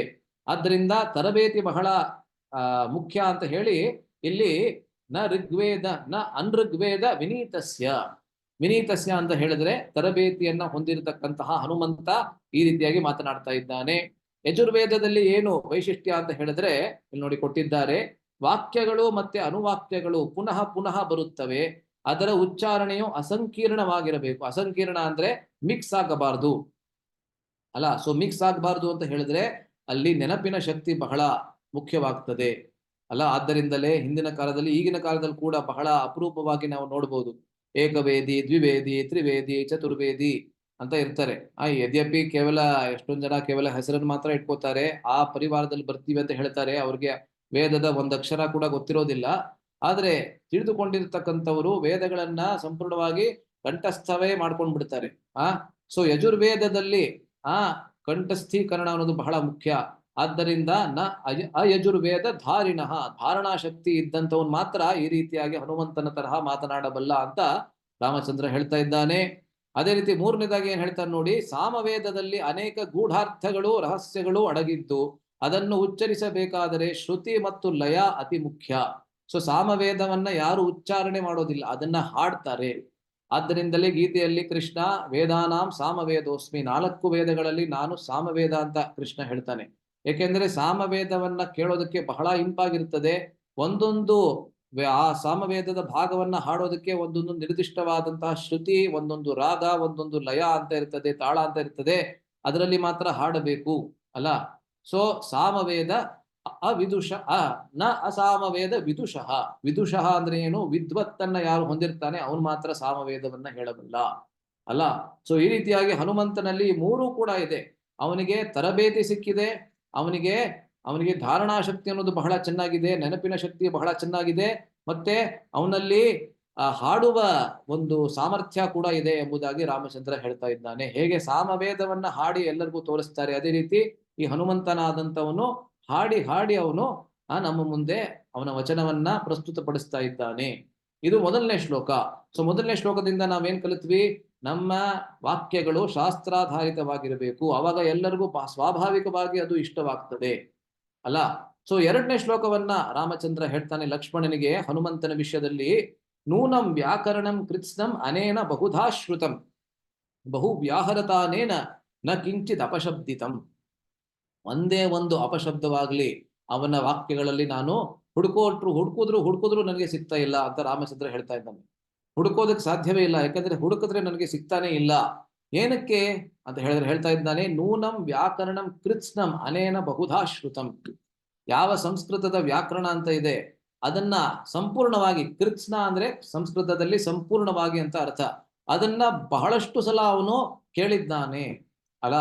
ಸೊ ಎಷ್ಟೊಂದು ದಕ್ಷಿಣ ಭಾರತದ ಕವಿಗಳು ರಾಮಚಂದ್ರನ ಮೇಲೆ ಕವಿತೆಗಳನ್ನ ಬರಿಬೇಕಾದ್ರೆ, ಅಷ್ಟು ಮಾತ್ರ ಅಲ್ಲ, ಅನೇಕ ಆಚಾರ್ಯರು ಕೂಡ ರಾಮಚಂದ್ರನ ಮೇಲೆ ಮತ್ತೆ ವಿಶೇಷವಾಗಿ ಹನುಮಂತನ ಮೇಲೆ ಕವಿತೆಗಳನ್ನ ಬರಿಬೇಕಾದ್ರೆ ಅವರು ಹನುಮಂತನನ್ನ ನವವ್ಯಾಕರಣ ಪಂಡಿತ ಅಂತ ಹೇಳ್ತಾರೆ. ನವವ್ಯಾಕರಣ ಪಂಡಿತ ಅಂದ್ರೆ 9 ತರಹದ ವ್ಯಾಕರಣಗಳನ್ನ ಅವನು ಬಲ್ಲವನಾಗಿದ್ದಾನೆ ಅಲ್ಲ. ಆಗಿನ ಕಾಲದಲ್ಲಿ 9 ತರಹದ ವ್ಯಾಕರಣಗಳು ಇತ್ತಂತೆ. ಆ 9 ವ್ಯಾಕರಣಗಳನ್ನ ಕಂಠಸ್ಥೀಕರಣ ಮಾಡಿಕೊಂಡು ಅದರ ಸಾರವನ್ನ ಅರಿತುಕೊಂಡಿದ್ದಂತಹ ಹನುಮಂತ. ಅದರಿಂದ ಅವನ ಬಾಯಿಯಿಂದ ಯಾವುದೇ ಅಪಶಬ್ದ ಬರೋದಕ್ಕೆ ಸಾಧ್ಯವೇ ಇಲ್ಲ. ಬಹು ವ್ಯಾಹರತಾನೇನ, ಆ ವ್ಯಾಕರಣವನ್ನ ಪದೇ ಪದೇ ಅವನು ಬೇರೆಯವರಿಗೆ ಹೇಳ್ಕೊಟ್ಟಿಯೂ ಇದ್ದಾನೆ ಅವನು ಅಲ್ಲ. ಸೊ ಒಂದೇ ಒಂದು ಅಪಶಬ್ದ ಕೂಡ ಅವನ ಬಾಯಿಂದ ಬರೋದನ್ನ ನಾನು ನೋಡೋದಕ್ಕೆ ಸಾಧ್ಯವೇ ಆಗ್ತಾ ಇಲ್ಲ. ಈ ಒಂದು ಸಂಬಂಧದಲ್ಲಿ ಹೇಳ್ತಾರೆ ನೋಡಿ ನೋಡಿ ಮೊದಲನೇದು ಶ್ಲೋಕವನ್ನ ಹೇಳಬೇಕಾದ್ರೆ ರಾಮಚಂದ್ರ ವೈದಿಕ ಜ್ಞಾನ ಇದೆ ಇವನಲ್ಲಿ ಅಂತ ಹೇಳಿದ ಅಲ್ಲ. ವೈದಿಕ ಜ್ಞಾನ ಅಂದ್ರೆ ಏನು? 4 ವೇದಗಳ ಜ್ಞಾನ ಖಂಡಿತವಾಗ್ಲೂ ಹನುಮಂತನಲ್ಲಿದೆ ಅಂತ ಹೇಳ್ದ. ಆದ್ರೆ ಇವಾಗ ಏನ್ ಹೇಳ್ತಾ ಇದ್ದಾನೆ? ವ್ಯಾಕರಣದ ಬಗ್ಗೆ ಹೇಳ್ತಾ ಇದ್ದಾನೆ.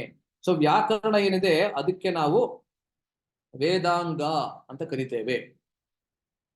ಸಂಸ್ಕೃತದಲ್ಲಿ ಇರ್ತಕ್ಕಂಥ ಶಾಸ್ತ್ರಗಳನ್ನ ಅರ್ಥ ಮಾಡ್ಕೋಬೇಕಾದ್ರೆ ಈ 6 ವೇದಾಂಗಗಳು ಬಹಳ ಮುಖ್ಯ ಆಗತ್ತೆ ಅಂತ ಹೇಳ್ತಾರೆ. ಯಾವ್ದು ವೇದಾಂಗ ಅಂತ ಹೇಳಿದ್ರೆ, ಶಿಕ್ಷಾ ಕಲ್ಪೋ ವ್ಯಾಕರಣಂ ನಿರುಕ್ತಂ ಛಂದಸಾಂ ಚ ಯಹ ಜ್ಯೋತಿಷಾಂ ಅಯನಂ ಚೈವ ವೇದಾಂಗಾನಿ ಷಡೇವತು. 6 ವೇದಾಂಗಗಳು ಯಾವುದು ಅಂತ ಹೇಳಿದ್ರೆ, ಮೊದಲನೇದು ಶಿಕ್ಷಾಶಾಸ್ತ್ರ. ಶಿಕ್ಷಾಶಾಸ್ತ್ರ ಅಂದ್ರೆ ಹೇಗೆ ಉಚ್ಚಾರಣೆಯನ್ನ ಮಾಡುವಂತಹದ್ದು, ವೈದಿಕ ಉಚ್ಚಾರಣೆ ಆಗಿರಲಿ, ಭಗವದ್ಗೀತೆಯ ಉಚ್ಚಾರಣೆ ಆಗಿರಲಿ, ಅಥವಾ ಮಹಾಭಾರತದ ಉಚ್ಚಾರಣೆ ಆಗಿರಲಿ, ಭಾಗವತದ ಉಚ್ಚಾರಣೆ ಆಗಿರಲಿ, ಯಾವುದೇ ವೈದಿಕ ಶಾಸ್ತ್ರದ ಉಚ್ಚಾರಣೆ ಆಗಿರಲಿ ಹೇಗೆ ಮಾಡೋದು ಅನ್ನೋದು ಒಂದು ಶಾಸ್ತ್ರ, ಅದು ವೇದಾಂಗ. ಎರಡನೇದು ಕಲ್ಪ, ಮೂರನೇದು ವ್ಯಾಕರಣ. ನೋಡಿ ವ್ಯಾಕರಣ ಅನ್ನೋದು ವೇದಾಂಗ. ಎಷ್ಟೊಂದು ಜನ ವ್ಯಾಕರಣ ಇಲ್ದೇನೆ ನಾವು ಶಾಸ್ತ್ರಾಧ್ಯಯನವನ್ನ ಮಾಡ್ತೇವೆ ಅಂತ ಹೇಳ್ತಾರೆ, ಆದ್ರೆ ವ್ಯಾಕರಣ ಇಲ್ಲದೆ ಶಾಸ್ತ್ರಾಧ್ಯಯನ ಸಂಪೂರ್ಣವಾಗೋದಿಲ್ಲ. ನಿರುಕ್ತ ಅಂದ್ರೆ ಡಿಕ್ಷನರಿ, ವೈದಿಕ ಶಬ್ದಕೋಶ. ಅದಿಲ್ಲದೆ ವೈದಿಕ ವಾಂಗ್ಮಯದ ಅರ್ಥ ನಮ್ಗೆ ಗೊತ್ತಾಗೋದಿಲ್ಲ. ಛಂದಸ್ಸು ಅಂದ್ರೆ ಇದು ಮೀಟರ್. ಉದಾಹರಣೆಗೆ ಪ್ರತಿಯೊಂದು ಶ್ಲೋಕ ಕೂಡ ಒಂದೊಂದು ಛಂದಸ್ಸಿನಲ್ಲಿ ಇರ್ತದೆ. ಛಂದಸ್ಸಿನ ಜ್ಞಾನ ನಮ್ಗೆ ಇರಬೇಕು. 6ನೇದು ಜ್ಯೋತಿಷ ಅಂದ್ರೆ ಏನು? ಜ್ಯೋತಿಷ್ ಶಾಸ್ತ್ರ ಕೂಡ ಒಂದು ವೇದಾಂಗ. ಎಷ್ಟೊಂದು ಜನ ಜ್ಯೋತಿಷ್ ಶಾಸ್ತ್ರ ಎಲ್ಲರೂ ಬಹಳ ಬರೀ ಸುಳ್ಳು ಅಂತ ಎಷ್ಟೊಂದು ಜನ ವಾದಿಸ್ತಾರೆ. ಅದು ತಪ್ಪು. ಜ್ಯೋತಿಷ್ ಶಾಸ್ತ್ರ ಅನ್ನೋದು ವೈದಿಕ ಅಂಗ ಆಗಿರೋದ್ರಿಂದ ಅದು ಸುಳ್ಳಾಗೋದಕ್ಕೆ ಸಾಧ್ಯವಿಲ್ಲ ಅಲ್ಲ. ಸೊ ಈ ಶ್ಲೋಕದಲ್ಲಿ ರಾಮಚಂದ್ರ ಏನ್ ಹೇಳ್ತಾ ಇದ್ದಾನೆ? ಕೇವಲ ವೈದಿಕ ಜ್ಞಾನ ಮಾತ್ರ ಅವನಲ್ಲಿ ಇಲ್ಲ, ವೇದಾಂಗಗಳ ಜ್ಞಾನ ಕೂಡ ಇವನಲ್ಲಿ ಇದೆ ಅನ್ನೋದನ್ನ ಹೇಳ್ತಾ ಇದ್ದಾನೆ ಅಲ್ಲ. ಸೊ ನ ಮುಖೆ, ಒಂದೇ ನಿಮಿಷ.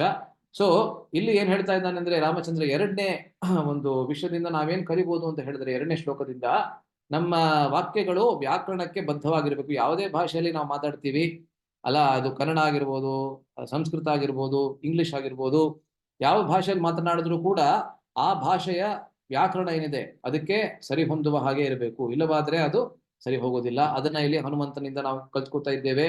3ನೇ ಶ್ಲೋಕದಲ್ಲಿ ಏನ್ ಹೇಳ್ತಾರೆ ನೋಡಿ, ಇದು ಬಹಳ ಮುಖ್ಯವಾದ ಶ್ಲೋಕ. ನ ಮುಖೇ ನೇತ್ರಯೋರ್ವಾಪಿ ಲಲಾಟೆ ಚ ಭ್ರುವೋಸ್ತಥಾ ಅನ್ಯೇಷ್ವಪಿ ಚ ಗಾತ್ರೇಷು ದೋಷ ಸಂವಿದಿತ ಕ್ವಚಿತ್. ಯಾವುದೇ ದೋಷವನ್ನ ಅವನ ಮುಖಭಾವದಲ್ಲಾಗಲಿ, ಅವನ ಕಣ್ಣುಗಳಲ್ಲಾಗಲಿ, ಅವನ ಹಣೆಯಲ್ಲಾಗಲಿ, ಅವನ ಇದು ಆ ಇದು ಐಬ್ರೋಗೆ ಏನಂತಾರೆ, ಏನಂತಾರೆ, ಹುಬ್ಬುಗಳಲ್ಲಾಗಲಿ, ಅನ್ಯೇಷು ಚ ಗಾತ್ರೇಶು, ಯಾವುದೇ ಗಾತ್ರದಲ್ಲಿ ಅವನ ಮೈನ ಯಾವುದೇ ಒಂದು ಭಾಗದಲ್ಲಾಗಲು ಒಂದೇ ಒಂದು ದೋಷವನ್ನು ನಾನು ನೋಡೋದಕ್ಕೆ ಸಾಧ್ಯವಾಗ್ತಾ ಇಲ್ಲ ಅಂತ ಹೇಳ್ತಾ ಇದ್ದಾನೆ.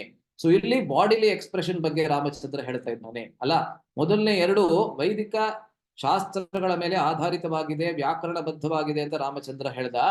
ಇಲ್ಲಿ ಅವನ ಶಾರೀರಿಕ ಭಾವನೆಗಳೇನಿದೆ, ಶಾರೀರಿಕ ಮುಖಭಾವವಾಗಿರ್ಲಿ, ಬೇರೆ ಅಭಿವ್ಯಕ್ತಿ ಏನಿದೆ ಅದ್ರ ಬಗ್ಗೆ ಇಲ್ಲಿ ಹೇಳ್ತಾ ಇದ್ದಾನೆ. ಅಲ್ಲ ನೋಡಿ, ಮುಖ, ಕಣ್ಣು, ಹಣೆ, ಹುಬ್ಬುಗಳಾಗಲಿ ಅಥವಾ ಯಾವುದೇ ದೈಹಿಕ ಭಾಗ ಆಗಿರ್ಲಿ, ಅದರಲ್ಲಿ ಯಾವುದೇ ದೋಷವನ್ನ ನಾನು ನೋಡೋದಕ್ಕೆ ಸಾಧ್ಯವಾಗ್ತಾ ಇಲ್ಲ. ಸೊ ಮುಖಭಾವವು ಮಾತಿಗೆ ಸರಿ ಹೊಂದುವಂತಿರಬೇಕು. ಅಲ್ಲ, ಎಷ್ಟೊಂದ್ಸತಿ ನಾವು ಮಾತನಾಡೋದು ಒಂದು, ಮುಖಭಾವ ಬೇರೆ ಬೇರೆ ಏನೋ ಆಗಿರುತ್ತದೆ. ಎಷ್ಟೊಂದು ಜನರಿಗೆ ಯಾವಾಗಲೂ ನಗುವಂತ ಒಂದು ಸ್ವಭಾವ ಇರುತ್ತದೆ, ಯಾವಾಗೂ ಅವರ ಮುಖದಲ್ಲಿ ಒಂದು ಮುಗುಳ್ನಗೆ ಇರ್ತದೆ, ಅಥವಾ ಜಾಸ್ತಿ ನಗುವಂತಹ ಸ್ವಭಾವನೇ ಇರ್ತದೆ ಎಷ್ಟೊಂದು ಜನರಿಗೆ. ಆವಾಗ ಯಾವಾಗ ಗಂಭೀರವಾಗಿರ್ಬೇಕು ಆವಾಗ್ಲೂ ಕೂಡ ಅವ್ರು ನಗ್ತಾರೆ. ಆವಾಗ ಇತರರಿಗೆ ಬಹಳ ಇದು ಇದು ಅಪರಾಧ ಅಂತ ಅನ್ಸುತ್ತೆ. ಅಲ್ಲ, ಸತ್ ಮನೆಗೆ ಹೋಗಿ ಯಾರಾದ್ರೂ ನಕ್ಕಿದ್ರೆ ಹೇಗನ್ಸುತ್ತೆ ಅವ್ರಿಗೆ, ಅಲ್ವಾ? ಅದೇ ರೀತಿಯಲ್ಲಿ. ಸೊ ಹೌದು, ಯಾವಾಗ್ಲೂ ಮುಗುಳ್ನಗೆ ಇದ್ರೆ ಒಳ್ಳೇದು, ಆದ್ರೆ ಹಾಗಿರ್ಬೇಕು ಕೂಡ. ಆದ್ರೆ ಎಲ್ಲಿ ಯಾವ ಮುಖಭಾವವನ್ನು ತೋರಿಸ್ಬೇಕು ಅನ್ನೋದು ನಮ್ಗೆ ಸರಿಯಾಗಿ ಗೊತ್ತಿರಬೇಕು. ಅಲ್ಲ, ತಪ್ಪು ಜಾಗದಲ್ಲಿ ತಪ್ಪು ಮುಖಭಾವವನ್ನು ತೋರಿಸಿದ್ರೆ ಅವಾಗ ನಾವು ಜನರಿಂದ ದೂರ ಹೋಗ್ತಾ ಹೋಗ್ತಾ ನಾವು ಹೋಗ್ತೇವೆ. ಅಲ್ಲ, ಸೊ ನಮ್ಮ ಮುಖಭಾವ ಹೇಗಿರಬೇಕು? ಆರೋಗ್ಯಕರ ಮತ್ತೆ ಸಂತೋಷಕರವಾಗಿರ್ಬೇಕು. ನಮ್ಮ ಮುಖದಲ್ಲಿ ಆರೋಗ್ಯಕರ ಮತ್ತೆ ಸಂತೋಷಕರ ಕಳೆ ಇರಬೇಕು. ಆ ರೀತಿಯಲ್ಲಿ ವ್ಯಾಖ್ಯಾನಕಾರರು ಅಲ್ಲಿ ಬರೀತಾರೆ. ಸೊ ಶಿಕ್ಷಾಶಾಸ್ತ್ರದಲ್ಲಿ ಹೇಳಬೇಕಾದ್ರೆ ಇದು ನೋಡಿ, ಅದ್ಭುತವಾದಂತಹ ಶ್ಲೋಕ ಇದು. ಶಿಕ್ಷಾಶಾಸ್ತ್ರ ನಾನು ಹೇಳಿದ್ನಲ್ಲ, ಉಚ್ಚಾರಣೆ ಮಾಡುವಂತಹ ಶಾಸ್ತ್ರ ಅಂತ. ಅದರಲ್ಲಿ ಹೇಳಬೇಕಾದ್ರೆ ನಮ್ಮ ಮಾತು ಹೇಗಿರಬಾರ್ದು ಅನ್ನೋದಕ್ಕೆ ಈ 6 ಲಕ್ಷಣಗಳನ್ನು ಹೇಳ್ತಾರಂತೆ. ನಮ್ಮ ಮಾತು ಹೀಗೆ ಇರಬಾರ್ದು. ಹೇಗಿರಬಾರ್ದು? ಗೀತಿ ಶೀಘ್ರಿ ಶಿರಕ್ತಂಪಿ ತಥಾ ಲಿಖಿತ ಪಾಠಕ ಅನರ್ಥಜ್ಞೋಲ್ಪಕಂಠೀ ಚ ಷಡೇತೆ ಪಾಠಕಾಧಮಾಹ ಅಂತ ಹೇಳ್ತಾರೆ. ಸೊ ಈ 6 ಲಕ್ಷಣಗಳು ನಮ್ಮ ಮಾತಿನಲ್ಲಿ ಇರಬಾರದು. ಇದ್ರೆ ನಾವು ತೊಂದರೆಗೆ ನಾವು ಸಿಕ್ಕಾಕೋತೇವೆ. ಎಸ್ಪೆಷಲಿ ಪಬ್ಲಿಕ್ ಸ್ಪೀಕರ್ ಆದಂಥವನು, ಸಾರ್ವಜನಿಕವಾಗಿ ಯಾರು ಮಾತಾಡ್ತಾರೆ, ವಕ್ತಾರರು ಅಂತ ಯಾರು ಅನ್ನಿಸ್ಕೋತಾರೆ, ಅಂಥವ್ರು ಈ ರೀತಿಯಾದಂಥ 6 ಲಕ್ಷಣಗಳನ್ನ ಕದಾಪಿ ಹೊಂದಿರಬಾರದು. ಮೊದಲನೇದು ಹೇಳ್ತಾನೆ, ಗೀತಿ, ಹಾಡ್ಕೊಂಡು ಮಾತಾಡಬಾರದು. ಹಾಡಿ ಮಾತನಾಡಿ ಅಥವಾ ಮಾತನಾಡಿದ ಮೇಲೆ ಹಾಡಿ, ಹಾಡ್ಕೊಂಡು ಮಾತನಾಡಬೇಡಿ. ಹರಿಕಥೆಯ ತರ ನೀವು ಮಾತನಾಡಬೇಡಿ. ಹರಿಕಥೆ ಅನ್ನೋದು ಬಹಳ ಒಂದು ಅಪರೂಪವಾದಂತ ಕಲೆ, ಅದು ಬೇರೆ. ಆದ್ರೆ ಸುಮ್ನೆ ಮಾತನಾಡಬೇಕಾದ್ರೆ ಹಾಡ್ಕೊಂಡು ಮಾತನಾಡೋದು, ಅದನ್ನ ಮಾಡಬಾರ್ದು. ಎರಡನೇದು ಶೀಘ್ರಿ, ಬಹಳ ಶೀಘ್ರವಾಗಿ ಬಹಳ ಫಾಸ್ಟ್ ಆಗಿ ಮಾತಾಡ್ತಾರೆ ಬಹಳಷ್ಟು ಜನ. ಅಲ್ಲ, ಅವ್ರು ಏನ್ ಮಾತಾಡ್ತಾರೆ ಅನ್ನೋದೇ ಅರ್ಥ ಆಗೋದಿಲ್ಲ. ಅಲ್ಲ, ಸೊ ಈ ಉದಾಹರಣೆ ನಾನು ಸಾಮಾನ್ಯವಾಗಿ ಕೊಡೋದಿಲ್ಲ, ಆದ್ರೆ ಇಲ್ಲಿ ಕೊಡೋದು ಬೇಡ, ಹಾಗಾದ್ರೆ ಬಿಡಿ. ಅದು ಯಾರು ಸಿನಿಮಾ ಆಕ್ಟರ್ ಬಗ್ಗೆ, ಸೊ ಅದೆಲ್ಲ ಹೇಳಿದ್ರೆ ಇಲ್ಲಿ ಸರಿ ಹೋಗೋದಿಲ್ಲ. ಆದ್ರೆ ಎಷ್ಟೋ ಜನ ನೋಡಿರ್ಬೋದು, ಅಲ್ಲಿ ಬಹಳ ಫಾಸ್ಟ್ ಆಗಿ ಮಾತಾಡ್ತಾರೆ. ಅವರಿಗೆ ಸ್ವಲ್ಪ ನಿಮ್ಮ ವೇಗವನ್ನ ಕಡಿಮೆ ಮಾಡ್ಕೊಂಡು ಮಾತಾಡಿ ಅಂದ್ರೆ ಅವ್ರಿಗೆ ಅರ್ಥನೇ ಆಗೋದಿಲ್ಲ. ಅವ್ರೇನ್ ಹೇಳ್ತಾ ಇದ್ದಾರೆ ಅನ್ನೋದು ಇತರರಿಗೆ ಅರ್ಥ ಆಗೋದಿಲ್ಲ. ಅಲ್ಲ, ಸೊ ಶೀಘ್ರಿ, ಅತಿ ವೇಗದಿಂದ ಮಾತನಾಡಬಾರ್ದು. ಶಿರಕ್ಕಂಪಿ, ಅನಾವಶ್ಯಕವಾಗಿ ತಲೆಯನ್ನ ಅಲ್ಲಾಡಿಸಬಾರ್ದು. ಹೀಗೆ ಮಾಡೋದಾಗ್ಲಿ, ಹೀಗೆ ಮಾಡೋದಾಗ್ಲಿ, ಸುಮ್ನೆ ಯಾವುದೇ ಅವಶ್ಯಕತೆ ಇಲ್ಲದೆ ತಲೆಯನ್ನ ಅಲ್ಲಾಡಿಸಬಾರ್ದು. ಅದನ್ನ ಕೂಡ ಎಷ್ಟೊಂದು ಜನ ಮಾಡ್ತಾರೆ. ತಥಾ ಲಿಖಿತ ಪಾಠಕ, ನೋಡಿ, ಸಾರ್ವಜನಿಕ ವಕ್ತಾರರಾದಂಥವರು ಹೆಚ್ಚಾಗಿ ಅವರು ಓದುವಂತೆ ಅವರು ಭಾಷಣ ಇರಬಾರ್ದು ಅಂತ ಹೇಳ್ತಾ ಇದ್ದಾನೆ ರಾಮಚಂದ್ರ ಇಲ್ಲಿ. ಅಲ್ಲ, ಅವ್ರು ಏನನ್ನೋ ಸುಮ್ನೆ ಬರ್ಕೊಂಡು ಬರ್ಲೇಬಾರ್ದು, ಅಥವಾ ಬರ್ಕೊಂಡು ಬರ್ಲೇಬೇಕು ಅಂತ ಹೇಳಿದ್ರೆ ನಿಜವಾಗಿ ಬರೀ ಒಂದು 2-3 ವಿಷಯಗಳನ್ನ ಕೇವಲ ಒಂದು ಬರ್ಕೊಂಡು ಬಂದು ಅದ್ರ ಬಗ್ಗೆ ನೀವು ಚರ್ಚೆಯನ್ನ ಮಾಡಬೇಕು. ನೀವು ಮಾತನಾಡುವುದು ಓದುವಂತೆ ಇರಬಾರದು. ಅಲ್ಲ, ಎಷ್ಟೊಂದ್ ಜನ ಎಲ್ಲ ಪೂರ್ತಿ ಸ್ಪೀಚ್ ಅನ್ನ ಬರ್ಕೊಂಡು ಬಂದ್ಬಿಟ್ಟು ಅದಾದ್ಮೇಲೆ ಕೇವಲ ಸ್ಪೀಚ್ ಅನ್ನ ಓದ್ತಾರಷ್ಟೇ. ಅಲ್ಲ, ಈ ವಿಷಯದಲ್ಲಿ ನಾವು ನಮ್ಮ ಪ್ರಧಾನಮಂತ್ರಿಗಳನ್ನ ಖಂಡಿತವಾಗ್ಲೂ ನೋಡ್ಬೋದು.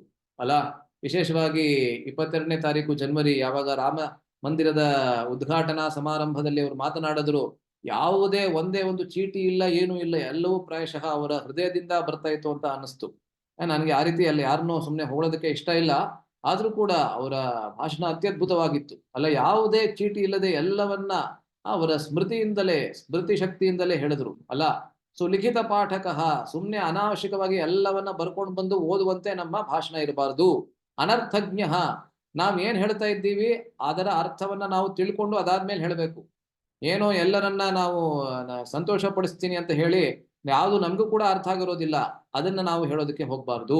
ಅನರ್ಥಜ್ಞ ಅಲ್ಪಕಂಠೀಚ, ಬಹಳ ಮೃದುವಾಗಿ ಮಾತಾಡ್ತೀನಿ ನಾನು, ಮೃದುವಾಗಿ ಮಾತಾಡಿದ್ರೆ ಎಲ್ಲರಿಗೂ ಇಷ್ಟ ಆಗ್ಬಿಡುತ್ತೆ ಅಂತ ಹೇಳಿ ಯಾರಿಗೂ ಕೇಳಿಸ್ದೇ ಇರೋ ಹಾಗೆ ಮಾತನಾಡಬಾರ್ದು. ಎಷ್ಟೊಂದು ಜನರಿಗೆ ವಾಯ್ಸ್ ಅನ್ನ ರೇಸ್ ಮಾಡಕ್ಕೆ ಬಹಳ ಭಯ ಆಗ್ಬಿಡುತ್ತೆ. ಯಾಕೆಂದ್ರೆ ದಪ್ಪ ಕಂಠದಲ್ಲಿ ಮಾತನಾಡಿದ್ರೆ ಎಲ್ಲರಿಗೂ ಅರ್ಥ ಆಗತ್ತೆ, ಎಲ್ಲರೂ ಕೇಳಿಸ್ಕೊಂಡ್ಬಿಡ್ತಾರೆ, ಎಲ್ಲರಿಗೂ ಅರ್ಥ ಆಗತ್ತೆ ಕೂಡ. ಆಮೇಲೆ ಅವರು ಪ್ರಶ್ನೆಗಳನ್ನ ಕೇಳ್ತಾರೆ ನಮ್ಗೆ ಅಲ್ಲ.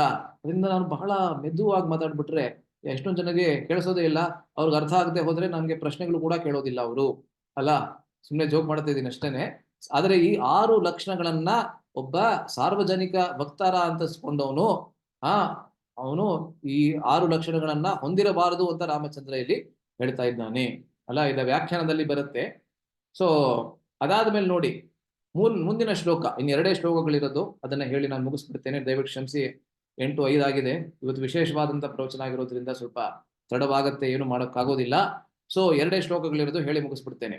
ಅವಿಸ್ತರಂ ಅಸಂದಿಗ್ಧಂ ಅವಿಲಂಬಿತ ಮದ್ರುತಂ ಉರಸ್ಥಂ ಕಂಠಗಂ ವಾಕ್ಯಂ ವರ್ತತೆ ಮಧ್ಯಮೇಶ್ವರೇ. ಇಲ್ಲಿ ನೋಡಿ ಎಷ್ಟು ಸುಂದರವಾಗಿ ಹೇಳ್ತಾ ಇದ್ದಾನೆ ರಾಮಚಂದ್ರ.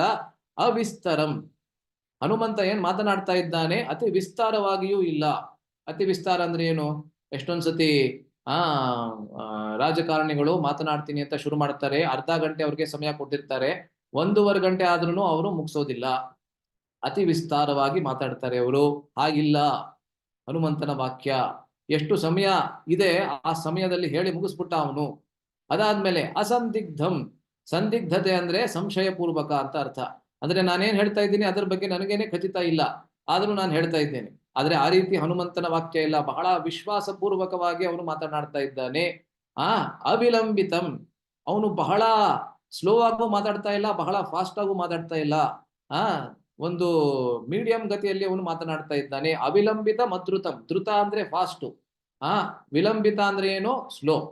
ಸೊ ಬಹಳ ಸ್ಲೋ ಆಗು ಮಾತಾಡ್ತಾ ಇಲ್ಲ. ನಾನು ಇವಾಗ ನಿಮ್ಮೆಲ್ಲರಿಗೆ ಹೇಳ್ತೀನಿ ಅನ್ನೋದ್ರಷ್ಟಕ್ಕೆ ಎಲ್ಲರೂ ಮಲ್ಕೊಂಡ್ಬಿಡ್ತಾರೆ ಅಲ್ವಾ.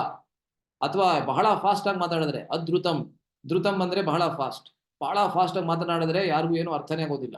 ಆದ್ರೆ ಮೀಡಿಯಂ ಪೇಸ್ ನಲ್ಲಿ ಅವನು ಮಾತಾಡ್ತಾ ಇದ್ದಾನೆ. ಉರಸ್ಥಂ ಕಂಠಕಂ ವಾಕ್ಯಂ, ಅವನ ವಾಕ್ಯಗಳು ಎದೆಯಿಂದ ಬರ್ತಾ ಇದೆ, ಆಚೆ ಬರ್ತಾ ಇದೆ, ಅದರಿಂದ ಎಲ್ಲರಿಗೂ ಬಹಳ ಸ್ಪಷ್ಟವಾಗಿ ಬಹಳ ಸುಲಲಿತವಾಗಿ ಕೇಳಿಸುವ ಹಾಗೆ ಮತ್ತೆ ಎಲ್ಲರಿಗೂ ಅರ್ಥ ಆಗುವ ಹಾಗೆ ಅವನು ಮಾತನಾಡ್ತಾ ಇದ್ದಾನೆ. ಮತ್ತೆ ಎಲ್ಲದಕ್ಕಿಂತ ಮುಖ್ಯವಾಗಿ ಹೇಳ್ತಾ ಇದ್ದಾನೆ ವರ್ತತೆ ಮಧ್ಯಮೇಶ್ವರೇ, ಅವನು ಕಿರಿಚ್ಕೋತಾನೂ ಇಲ್ಲ, ಯಾರಿಗೂ ಕೇಳಿಸದೇ ಇರೋ ಹಾಗೆ ಅಲ್ಪಕಟ್ಟದಲ್ಲಿ ಅವನು ಹೇಳ್ತಾನೂ ಇಲ್ಲ. ಮಧ್ಯಮೇಶ್ವರೇ ಅಲ್ಲ, ಮಧ್ಯಮೇಶ್ವರೇ.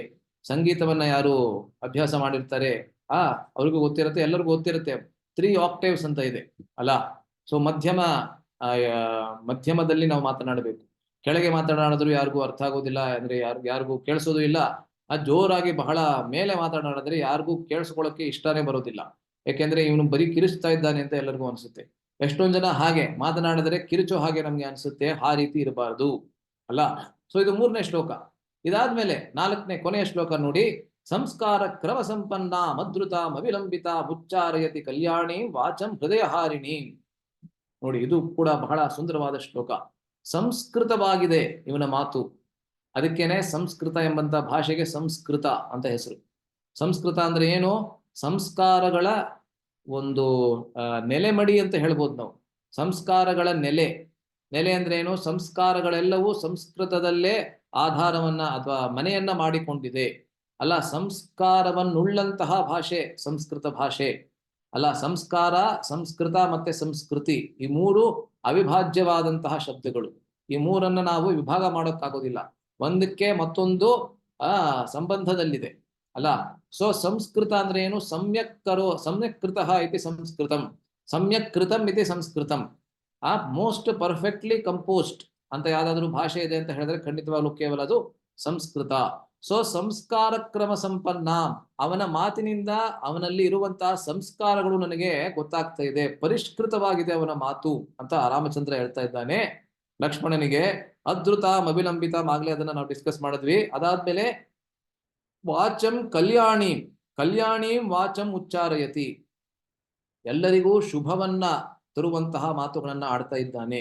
ಆಗ್ಲೇ ನಾವು ನೋಡಿದ್ವಿ ರಾಮಚಂದ್ರ ಮತ್ತೆ ಲಕ್ಷ್ಮಣರ ಸೌಂದರ್ಯವನ್ನ ಎಷ್ಟು ಸುಂದರವಾಗಿ ಹನುಮಂತ ವಿವರಿಸ್ದ ಅಂತ. ಅದರಿಂದ ಎಲ್ಲರಿಗೂ ಶುಭ ತರುವಂತಹ ಮಾತುಗಳನ್ನ, ಶುಭಕರವಾದಂತಹ ಮಾತುಗಳನ್ನ ಆಡ್ತಾ ಇದ್ದಾನೆ. ಮತ್ತೆ ಅವನ ಮಾತು ಹೇಗಿದೆ ಅಂತ ಹೇಳಿದ್ರೆ ಹೃದಯ ಹಾರಿಣಿ, ಹರತಿ ಅಂತ ಹೇಳಿದ್ರೆ ಸೆಳೆದುಕೊಳ್ಳುವುದು ಅಂತ, ಫೋರ್ಸ್ಫುಲಿ ಡ್ರ್ಯಾಗಿಂಗ್ ಅಂತ ಹೇಳ್ತಾರಲ್ಲ ಇಂಗ್ಲಿಷ್ ನಲ್ಲಿ, ಆ ರೀತಿ. ಅಂದ್ರಿಂದ ಮೋಹಗೊಳಿಸುವಂತಿದೆ ಅವನ ಮಾತು. ಅವನ ಮಾತನ್ನ ಕೇಳ್ತಾ ಇದ್ರೆ ಇದನ್ನೇ ಕೇಳ್ತಾ ಕೇಳ್ತಾ ಇರೋಣ ಅಂತ ಅನಿಸ್ತಾ ಇದೆ. ಅಲ್ಲ, ನಮ್ಮ ಜೀವನದಲ್ಲೂ ನಮ್ಗೆ ಖಂಡಿತವಾಗ್ಲೂ ಎಲ್ಲರಿಗೂ ಅನುಭವ ಇದ್ದೇ ಇರ್ತದೆ. ಒಂದಷ್ಟು ಜನ ಮಾತನಾಡ್ತಾ ಇರಬೇಕಾದ್ರೆ ಅವರು ಎಷ್ಟು ಮಾತನಾಡಿದ್ರು ನಾವು ಇನ್ನೂ ಹೆಚ್ಚು ಕೇಳ್ಬೇಕಂತ ನಮ್ಗೆ ಅನ್ಸುತ್ತೆ. ಮತ್ತೆ ಕೆಲವರು ಮಾತನಾಡಕ್ಕೆ ಶುರು ಮಾಡಿದ್ರೆ ಇಲ್ಲಿಂದ ನಾವು ಎಸ್ಕೇಪ್ ಆಗಿ ಬೇರೆ ಎಲ್ಲರೂ ಹೊರಟೋಗೋಣ ಅಂತ ಅನ್ಸುತ್ತೆ. ಅಲ್ಲ, ಏನಕ್ಕೆ ಈ ರೀತಿ ಅಂತ ಹೇಳಿದ್ರೆ, ಯಾರು ಆ ರೀತಿ ಮೊದಲನೇ ವರ್ಗದಲ್ಲಿ ಬರ್ತಾರೆ ಅಂಥವರು ಈ ರೀತಿಯಾದಂತಹ ನಿಯಮಗಳನ್ನ ತಮ್ಮ ವಾಚಿಕ ಅಂದ್ರೆ ಅವರ ಮಾತುಗಳಲ್ಲಿ ಅವರು ಪಾಲಿಸ್ತಾರೆ. ಅಲ್ಲ, ಮಾತನ್ನ ತಪಸ್ಸಿನ ಹಾಗೆ ನಾವು ಸ್ವೀಕರಿಸಬೇಕು. ಅದನ್ನೇ ಕೃಷ್ಣ ಭಗವದ್ಗೀತೆಯಲ್ಲಿ ಹೇಳೋದು. ಯಾವುದನ್ನ ಆಡಬಾರದು, ಯಾವ ಮಾತನ್ನ ಆಡಬಾರದು. ಎಷ್ಟೇ ಯಾರು ಬಂದು ನನಗೆ 1,000,000 ರೂಪಾಯಿ ಕೊಡ್ತೀನಿ ಅಂತ ಹೇಳಿದ್ರು ಅದನ್ನ ನಾವು ಆಡೋದಿಲ್ಲ, ಆ ಮಾತನ್ನ ಆಡೋದಿಲ್ಲ. ಆದ್ರೆ ಎಲ್ಲಿ ಯಾವ ಮಾತನ್ನ ಆಡಲೇಬೇಕು ಅದನ್ನ ಮತ್ತೊಬ್ರು ಬಂದು ನಿನಗೆ ನಾನು 1,000,000 ರೂಪಾಯಿನ ಕೊಡ್ತೀನಿ, ನೀನು ಅದನ್ನ ಮಾತಾಡಬೇಡ ಅಂತ ಹೇಳಿದ್ರು ಕೂಡ ಅದನ್ನ ನಾನು ಒಪ್ಪೋದಿಲ್ಲ, ಅದನ್ನ ಮಾತಾಡೇ ಆಡ್ತೀನಿ ಅನ್ನುವಂತಹ ನಿಲುವು ಯಾರು ಅದನ್ನ ಪಾಲಿಸ್ತಾರೆ ಅಂಥವರ ಮಾತನ್ನ ಕೇಳೋದಕ್ಕೆ ಅಮೃತದ ತರಹ ಇರ್ತದೆ ಅಲ್ಲ. ಸೊ ಹೀಗೆ ವಕ್ತಾರರಲ್ಲಿ ದೋಷಗಳನ್ನು ಹೇಳಿಯಾದ ಮೇಲೆ ಇದೀಗ ವಕ್ತಾರರ ಸದ್ಗುಣಗಳನ್ನು ಶ್ರೀರಾಮ ಹೇಳುತ್ತಿದ್ದಾನೆ. ಸೊ ಈ ಒಂದು ಕೊನೆಯ ಶ್ಲೋಕ ಇದು. ಈ ಮುಂಚಿನ ರಾಮಾಯಣದ ಶ್ಲೋಕದ ಮೇಲೆ ವ್ಯಾಖ್ಯಾನದಲ್ಲಿ ಈ ಶ್ಲೋಕ ಬರುತ್ತದೆ. ಇಲ್ಲಿ ಆ 6 ದುರ್ಗುಣಗಳನ್ನ ನಾವೇನ್ ಚರ್ಚೆ ಮಾಡಿದ್ವಿ, ಒಬ್ಬ ವಕ್ತಾರನಲ್ಲಿ, ವಿಶೇಷವಾಗಿ ಸಾರ್ವಜನಿಕ ವಕ್ತಾರನಲ್ಲಿ ಇರಬಾರದಂತಹ ಗುಣಗಳನ್ನ ನಾವು ಏನು ಚರ್ಚೆ ಮಾಡಿದ್ವಿ, ಇಲ್ಲಿ ಇರಬೇಕಾದಂತಹ ಗುಣಗಳನ್ನ ಇಲ್ಲಿ ಹೇಳ್ತಾ ಇದ್ದಾರೆ. ಅದೇ ರೀತಿಯಾದಂತಹ ಒಂದು ಶ್ಲೋಕ. ಮಾಧುರ್ಯಂ ಅಕ್ಷರ ವ್ಯಕ್ತಿ ಪದಚ್ಛೇದಸ್ತಥಾತ್ವರ ಧೈರ್ಯಂ ಲಯ ಸಮತ್ವಂಚ ಷಡೇತೆ ಪಾಠಕ ಗುಣಾಹ. ಗುಣಾಹ ಅಂದ್ರೆ ಯಾರಲ್ಲಿ ಯಾವ ವಾಚಿಕನಲ್ಲಿ, ವಾಚಿಕ ಅಂದ್ರೆ ಯಾರು ಅದ್ಭುತವಾದಂತಹ ಒಬ್ಬ ಪಬ್ಲಿಕ್ ಸ್ಪೀಕರ್ ಆಗಿರ್ತಾನೆ ಅಂಥವನಲ್ಲಿ ಯಾವ ಗುಣಗಳು ಲಕ್ಷಣಗಳು ಇರ್ತದೆ ಅಂತ ಹೇಳಿದ್ರೆ, ಮೊದಲನೇದು ಮಾಧುರ್ಯಂ, ಬಹಳ ಮಧುರವಾಗಿ ಅವನ ವಾಕ್ಯಗಳು ಇರ್ತದೆ. ಅದನ್ನ ಕೇಳೋದಕ್ಕೆ ಬಹಳ ಇಂಪಾಗಿ ಇರ್ತದೆ. ಇಂಪಾಗಿ ಅಂದ್ರೆ ಕೇವಲ ಅವನಿಗೆ ಸಂಗೀತ ಬರುತ್ತೆ ಅದರಿಂದ ಹಾಡ್ಕೊಂಡು ಹೇಳ್ತಾನೆ ಅದರಿಂದ ಅದು ಬಹಳ ಇಂಪಾಗಿರುತ್ತೆ ಅಂತ ಅಲ್ಲ ಅಲ್ಲಿ ಅರ್ಥ. ಇಂಪಾಗಿರುತ್ತೆ ಅಂತ ಹೇಳಿದ್ರೆ ಏನು, ಯಾವ ಸಮಯದಲ್ಲಿ ಎಷ್ಟು ವಾಯ್ಸ್ ನಲ್ಲಿ ಮಾತನಾಡಬೇಕು, ವಾಯ್ಸ್ ಮಾಡ್ಯುಲೇಷನ್ ಅಂತ ಏನ್ ಹೇಳ್ತಾರೆ ಅವನಿಗೆ ಗೊತ್ತಿರ್ತದೆ ಅಲ್ಲ. ಯಾವ ಸಮಯದಲ್ಲಿ ಕಡಿಮೆ ಕಂಠದಲ್ಲಿ ಮಾತನಾಡಬೇಕು, ಯಾವ ಸಮಯದಲ್ಲಿ ಹೆಚ್ಚಿನ ಕಂಠದಲ್ಲಿ ಮಾತನಾಡಬೇಕು, ಯಾವ ಸಮಯದಲ್ಲಿ ಈ ರೀತಿಯಾದಂತಹ ವೇರಿಯೇಷನ್ ನ ಮಾಡಬೇಕು, ವ್ಯತ್ಯಾಸಗಳನ್ನು ತರ್ಕೊಂಡು ಬರಬೇಕು, ಅದೆಲ್ಲ ಕೂಡ ಇವನಿಗೆ ಬಹಳ ಚೆನ್ನಾಗಿ ಗೊತ್ತಿರುತ್ತದೆ. ಮಾಧುರ್ಯಂ ಅಕ್ಷರ ವ್ಯಕ್ತಿ ಅಂದ್ರೆ ಏನು, ಸ್ಪಷ್ಟವಾಗಿ ಉಚ್ಚರಿಸಿದಂತಹ ಅಕ್ಷರಗಳು. ಸ್ಪಷ್ಟತೆ ಅನ್ನೋದು ಬಹಳ ಮುಖ್ಯ ಮಾತಿನಲ್ಲಿ ಅಲ್ವಾ. ಆದ್ದರಿಂದಲೇ ಸಂಸ್ಕೃತವನ್ನ ಯಾರು ಉಚ್ಚರಿಸ್ತಾರೆ, ಸಂಸ್ಕೃತದ ಶ್ಲೋಕಗಳನ್ನ ಉಚ್ಚರಿಸ್ತಾರೆ ಅಂಥವ್ರಿಗೆ ಸ್ಪಷ್ಟತೆ ಅನ್ನೋದು, ಅವರ ಯಾವುದೇ ಭಾಷೆನ ಮಾತನಾಡ್ಬೇಕಾದ್ರೆ ಅವ್ರಿಗೆ ಆ ಸ್ಪಷ್ಟತೆ ಅನ್ನೋದು ಬಹಳ ಸ್ವಾಭಾವಿಕವಾಗಿ ಬಂದ್ಬಿಡ್ತದೆ. ಆದ್ದರಿಂದ ನಾವು ಕೂಡ ನಮ್ಮ ಬಿಡುವಿನ ಸಮಯದಲ್ಲಿ ಸಂಸ್ಕೃತದ ಶ್ಲೋಕಗಳನ್ನ ಉಚ್ಚರಿಸುವುದಕ್ಕೆ ನಾವು ಆದಷ್ಟು ಪ್ರಯತ್ನವನ್ನ ಪಡಬೇಕು. ಅವಾಗ ಏನಾಗತ್ತೆ ಅಂತ ಹೇಳಿದ್ರೆ, ಇತರ ಭಾಷೆಗಳನ್ನ ಮಾತನಾಡಬೇಕಾದ್ರೆ ಅದು ಇಂಗ್ಲಿಷ್ ಆಗಿರ್ಬೋದು, ಕನ್ನಡ ಆಗಿರ್ಬೋದು, ಯಾವುದೇ ಹಿಂದಿ ಆಗಿರ್ಬೋದು, ಯಾವುದೇ ಭಾಷೆಯನ್ನ ಮಾತನಾಡಬೇಕಾದ್ರೆ ಸ್ಪಷ್ಟತೆ ಅನ್ನೋದು ಬಹಳ ಸುಲಭವಾಗಿ ಬಂದ್ಬಿಡ್ತದೆ. ಯಾಕೆಂದ್ರೆ ಸಂಸ್ಕೃತದಲ್ಲಿ ನಿಮ್ಮ ಬಾಯಿಯ ಯಾವ ಯಾವ ವ್ಯತ್ಯಾಸಗಳು, ವೇರಿಯೇಷನ್ಸ್ ಅನ್ನೋದಿದೆ ಅದು ಕೇವಲ ಸಂಸ್ಕೃತದಲ್ಲಿ ಮಾತ್ರ ಇರೋದು, ಬೇರೆ ಯಾವುದೇ ಭಾಷೆಯಲ್ಲಿ ಇರೋದಕ್ಕೆ ಸಾಧ್ಯ ಇಲ್ಲ ಅಲ್ಲ. ಸೊ ಮೂರನೇದು ಪದಚ್ಛೇದ.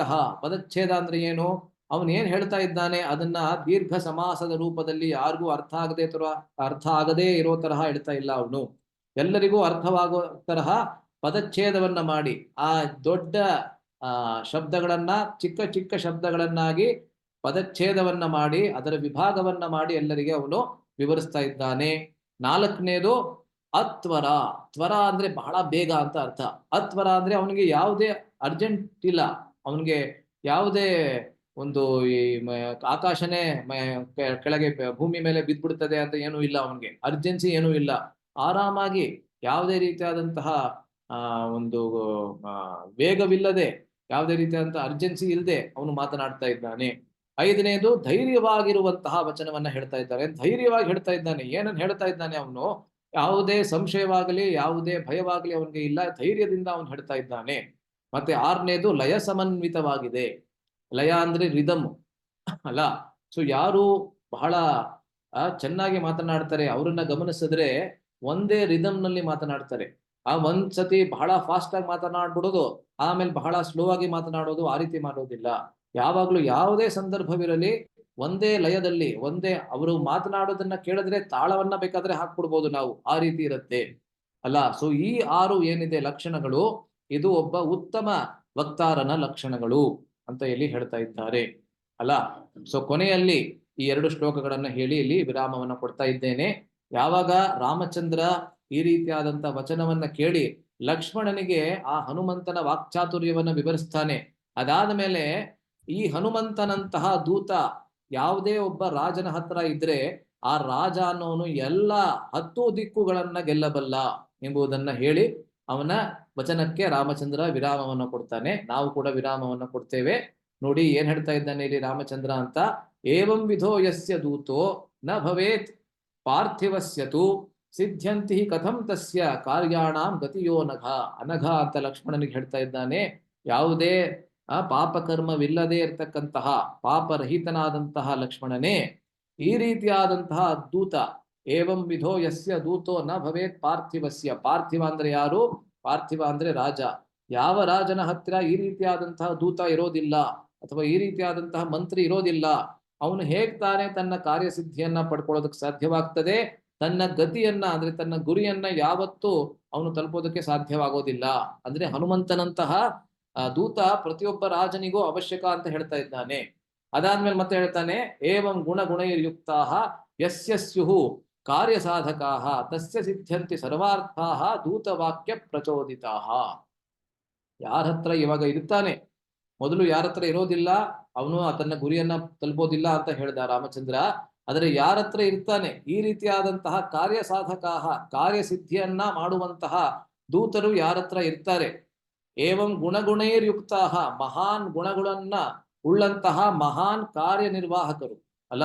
ಸೊ 2 ಸತಿ ಮಹಾನ್ ಬಂದಿದೆ. ಗುಣಗುಣೈ ಯುಕ್ತಾಹ ಯಸ್ಯ ಸ್ಯುಃ ಕಾರ್ಯ ಸಾಧಕಾಹ ತಸ್ಯ ಸರ್ವಾರ್ಥಾಃ ಸಿದ್ಧ್ಯಂತಿ. ಅಂತಹ ರಾಜನ ಯಾವ ಯಾವ ಅರ್ಥಗಳು ಅಂದ್ರೆ ಯಾವ ಯಾವ ಇಷ್ಟಾರ್ಥ ಇದೆ ಎಲ್ಲವನ್ನ ಅವನು ಪಡ್ಕೊಳ್ಳೋದಕ್ಕೆ ಈ ಒಬ್ಬನೇ ಒಬ್ಬ ದೂತ ಸಾಕು. ದೂತ ವಾಕ್ಯ ಪ್ರಚೋದಿತಾಹ. ಯಾಕೆಂದ್ರೆ ಆ ದೂತನಿಂದ ಯಾರ್ಯಾರು ಪ್ರಚೋದಿತರಾಗ್ತಾರೆ ಅಂದ್ರೆ ಯಾರ್ಯಾರು ಆ ದೂತನ ವಾಕ್ಯಗಳನ್ನ ಕೇಳ್ತಾರೆ ಅವರೆಲ್ಲರೂ ಆ ದೂತನ ವಾಕ್ಯಗಳನ್ನ ಪರಿಪಾಲಿಸೋದಕ್ಕೆ ತಯಾರಾಗಿರ್ತಾರೆ. ಏಕೆಂದ್ರೆ ಅಂತಹ ದೂತನಿಗೆ ಹೇಗೆ ಎಲ್ಲರಿಗೂ ಕನ್ವಿನ್ಸ್ ಮಾಡಿಸ್ಬೇಕು ಕಾರ್ಯವನ್ನ ಮಾಡೋದಕ್ಕೆ ಅನ್ನೋದು ಗೊತ್ತಿರ್ತದೆ. ಅದರಿಂದ ಒಬ್ಬ ರಾಜನಿಗೆ ಇಂತಹ ಒಬ್ಬ ದೂತನ ಅವಶ್ಯಕತೆ ಇದೆ ಅಂತ ಹೇಳಿ ರಾಮಚಂದ್ರ ಇಲ್ಲಿ ತನ್ನ ವಚನವನ್ನ ಮುಗಿಸ್ತಾನೆ. ನಾವು ಕೂಡ ಇಲ್ಲಿ ವಿರಾಮವನ್ನ ಕೊಡ್ತಾ ಇದ್ದೇವೆ. ಯಾರ್ಯಾರು ಸೇರಿದ್ದೀರಾ ಎಲ್ಲರಿಗೂ ಬಹಳ ಧನ್ಯವಾದಗಳು. ಇವತ್ತು ನಾವು ಸಂಕ್ಷಿಪ್ತವಾಗಿ ರಾಮ ಮತ್ತೆ ಹನುಮರ ಮೊದಲನೇ ಭೇಟಿಯಿಂದ ಹನುಮಂತನ ವಾಕ್ಚಾತುರ್ಯ ಏನು ಮತ್ತೆ ಮಾತಿನ ಕಲೆ ಅಂದ್ರೆ ಏನು ಅನ್ನೋದನ್ನ ಸ್ವಲ್ಪ ಸಂಕ್ಷಿಪ್ತವಾಗಿ ಮಾತ್ರ ನಾವು ನೋಡಿದ್ವಿ. ಯಾಕೆಂದ್ರೆ ಇದು ರಾಮಾಯಣದ ಬಹಳ ಮುಖ್ಯವಾದಂತಹ ಘಟ್ಟ. ಸಾಮಾನ್ಯವಾಗಿ ಇದನ್ನ ಯಾರು ಚರ್ಚೆ ಮಾಡೋದಿಲ್ಲ. ಯದ್ಯಪಿ ಶಾಸ್ತ್ರೋಕ್ತವಾಗಿ ನೋಡಿದ್ರೆ ಇದರಲ್ಲಿ ಮತ್ತಷ್ಟು ಬಹಳ ಅಪೂರ್ವವಾದಂತಹ ಅರ್ಥಗಳನ್ನ ನಾವು ನೋಡ್ಬೋದು ವ್ಯಾಖ್ಯಾನಗಳಲ್ಲಿ. ಸ್ವಲ್ಪ ಮಟ್ಟಕ್ಕೆ ಮಾತ್ರ ನಾವು ಇವತ್ತು ಚರ್ಚೆ ಮಾಡಿದ್ವಿ. ಯಾರ್ಯಾರು ಸೇರಿದ್ದೀರಾ ಎಲ್ಲರಿಗೆ ಬಹಳ ಧನ್ಯವಾದಗಳು. ಹರೇ ಕೃಷ್ಣ. ಯಾರಿಗಾದ್ರೂ ಯಾವ್ದಾದ್ರು ಪ್ರಶ್ನೆ ಅಥವಾ ಯಾವ್ದಾದ್ರು ಟೀಕೆ ಟಿಪ್ಪಣಿ ಇದ್ದಲ್ಲಿ ದಯವಿಟ್ಟು ಇವಾಗ ನೀವು ಕೇಳಬಹುದು. ಇಲ್ಲವಾದಲ್ಲಿ ನಾವು ಇಲ್ಲಿಗೆ ವಿರಾಮವನ್ನ ಕೊಟ್ಟು ಮತ್ತೆ ಮುಂದಿನ ಬಾರಿ ನಾವು ಭೇಟಿಯನ್ನ ಮಾಡ್ತೇವೆ. ಚಂದ್ರ ರಾಧಾಮಣಿ ಮಾತಾಜಿ ಅವರು ಹೇಳಿ. ಇಲ್ಲ ಪ್ರಭುಜಿ, ಏನಿಲ್ಲ, ಸುಮ್ನೆ ಹರೇ ಕೃಷ್ಣ ಹೇಳೋಣಂತ ಹರೇ ಕೃಷ್ಣ ಹೇಳೋಣಂತ ಮಾಡಿದೆ ಪ್ರಭುಜಿ. ಒಂದೇ ನಿಮಿಷ.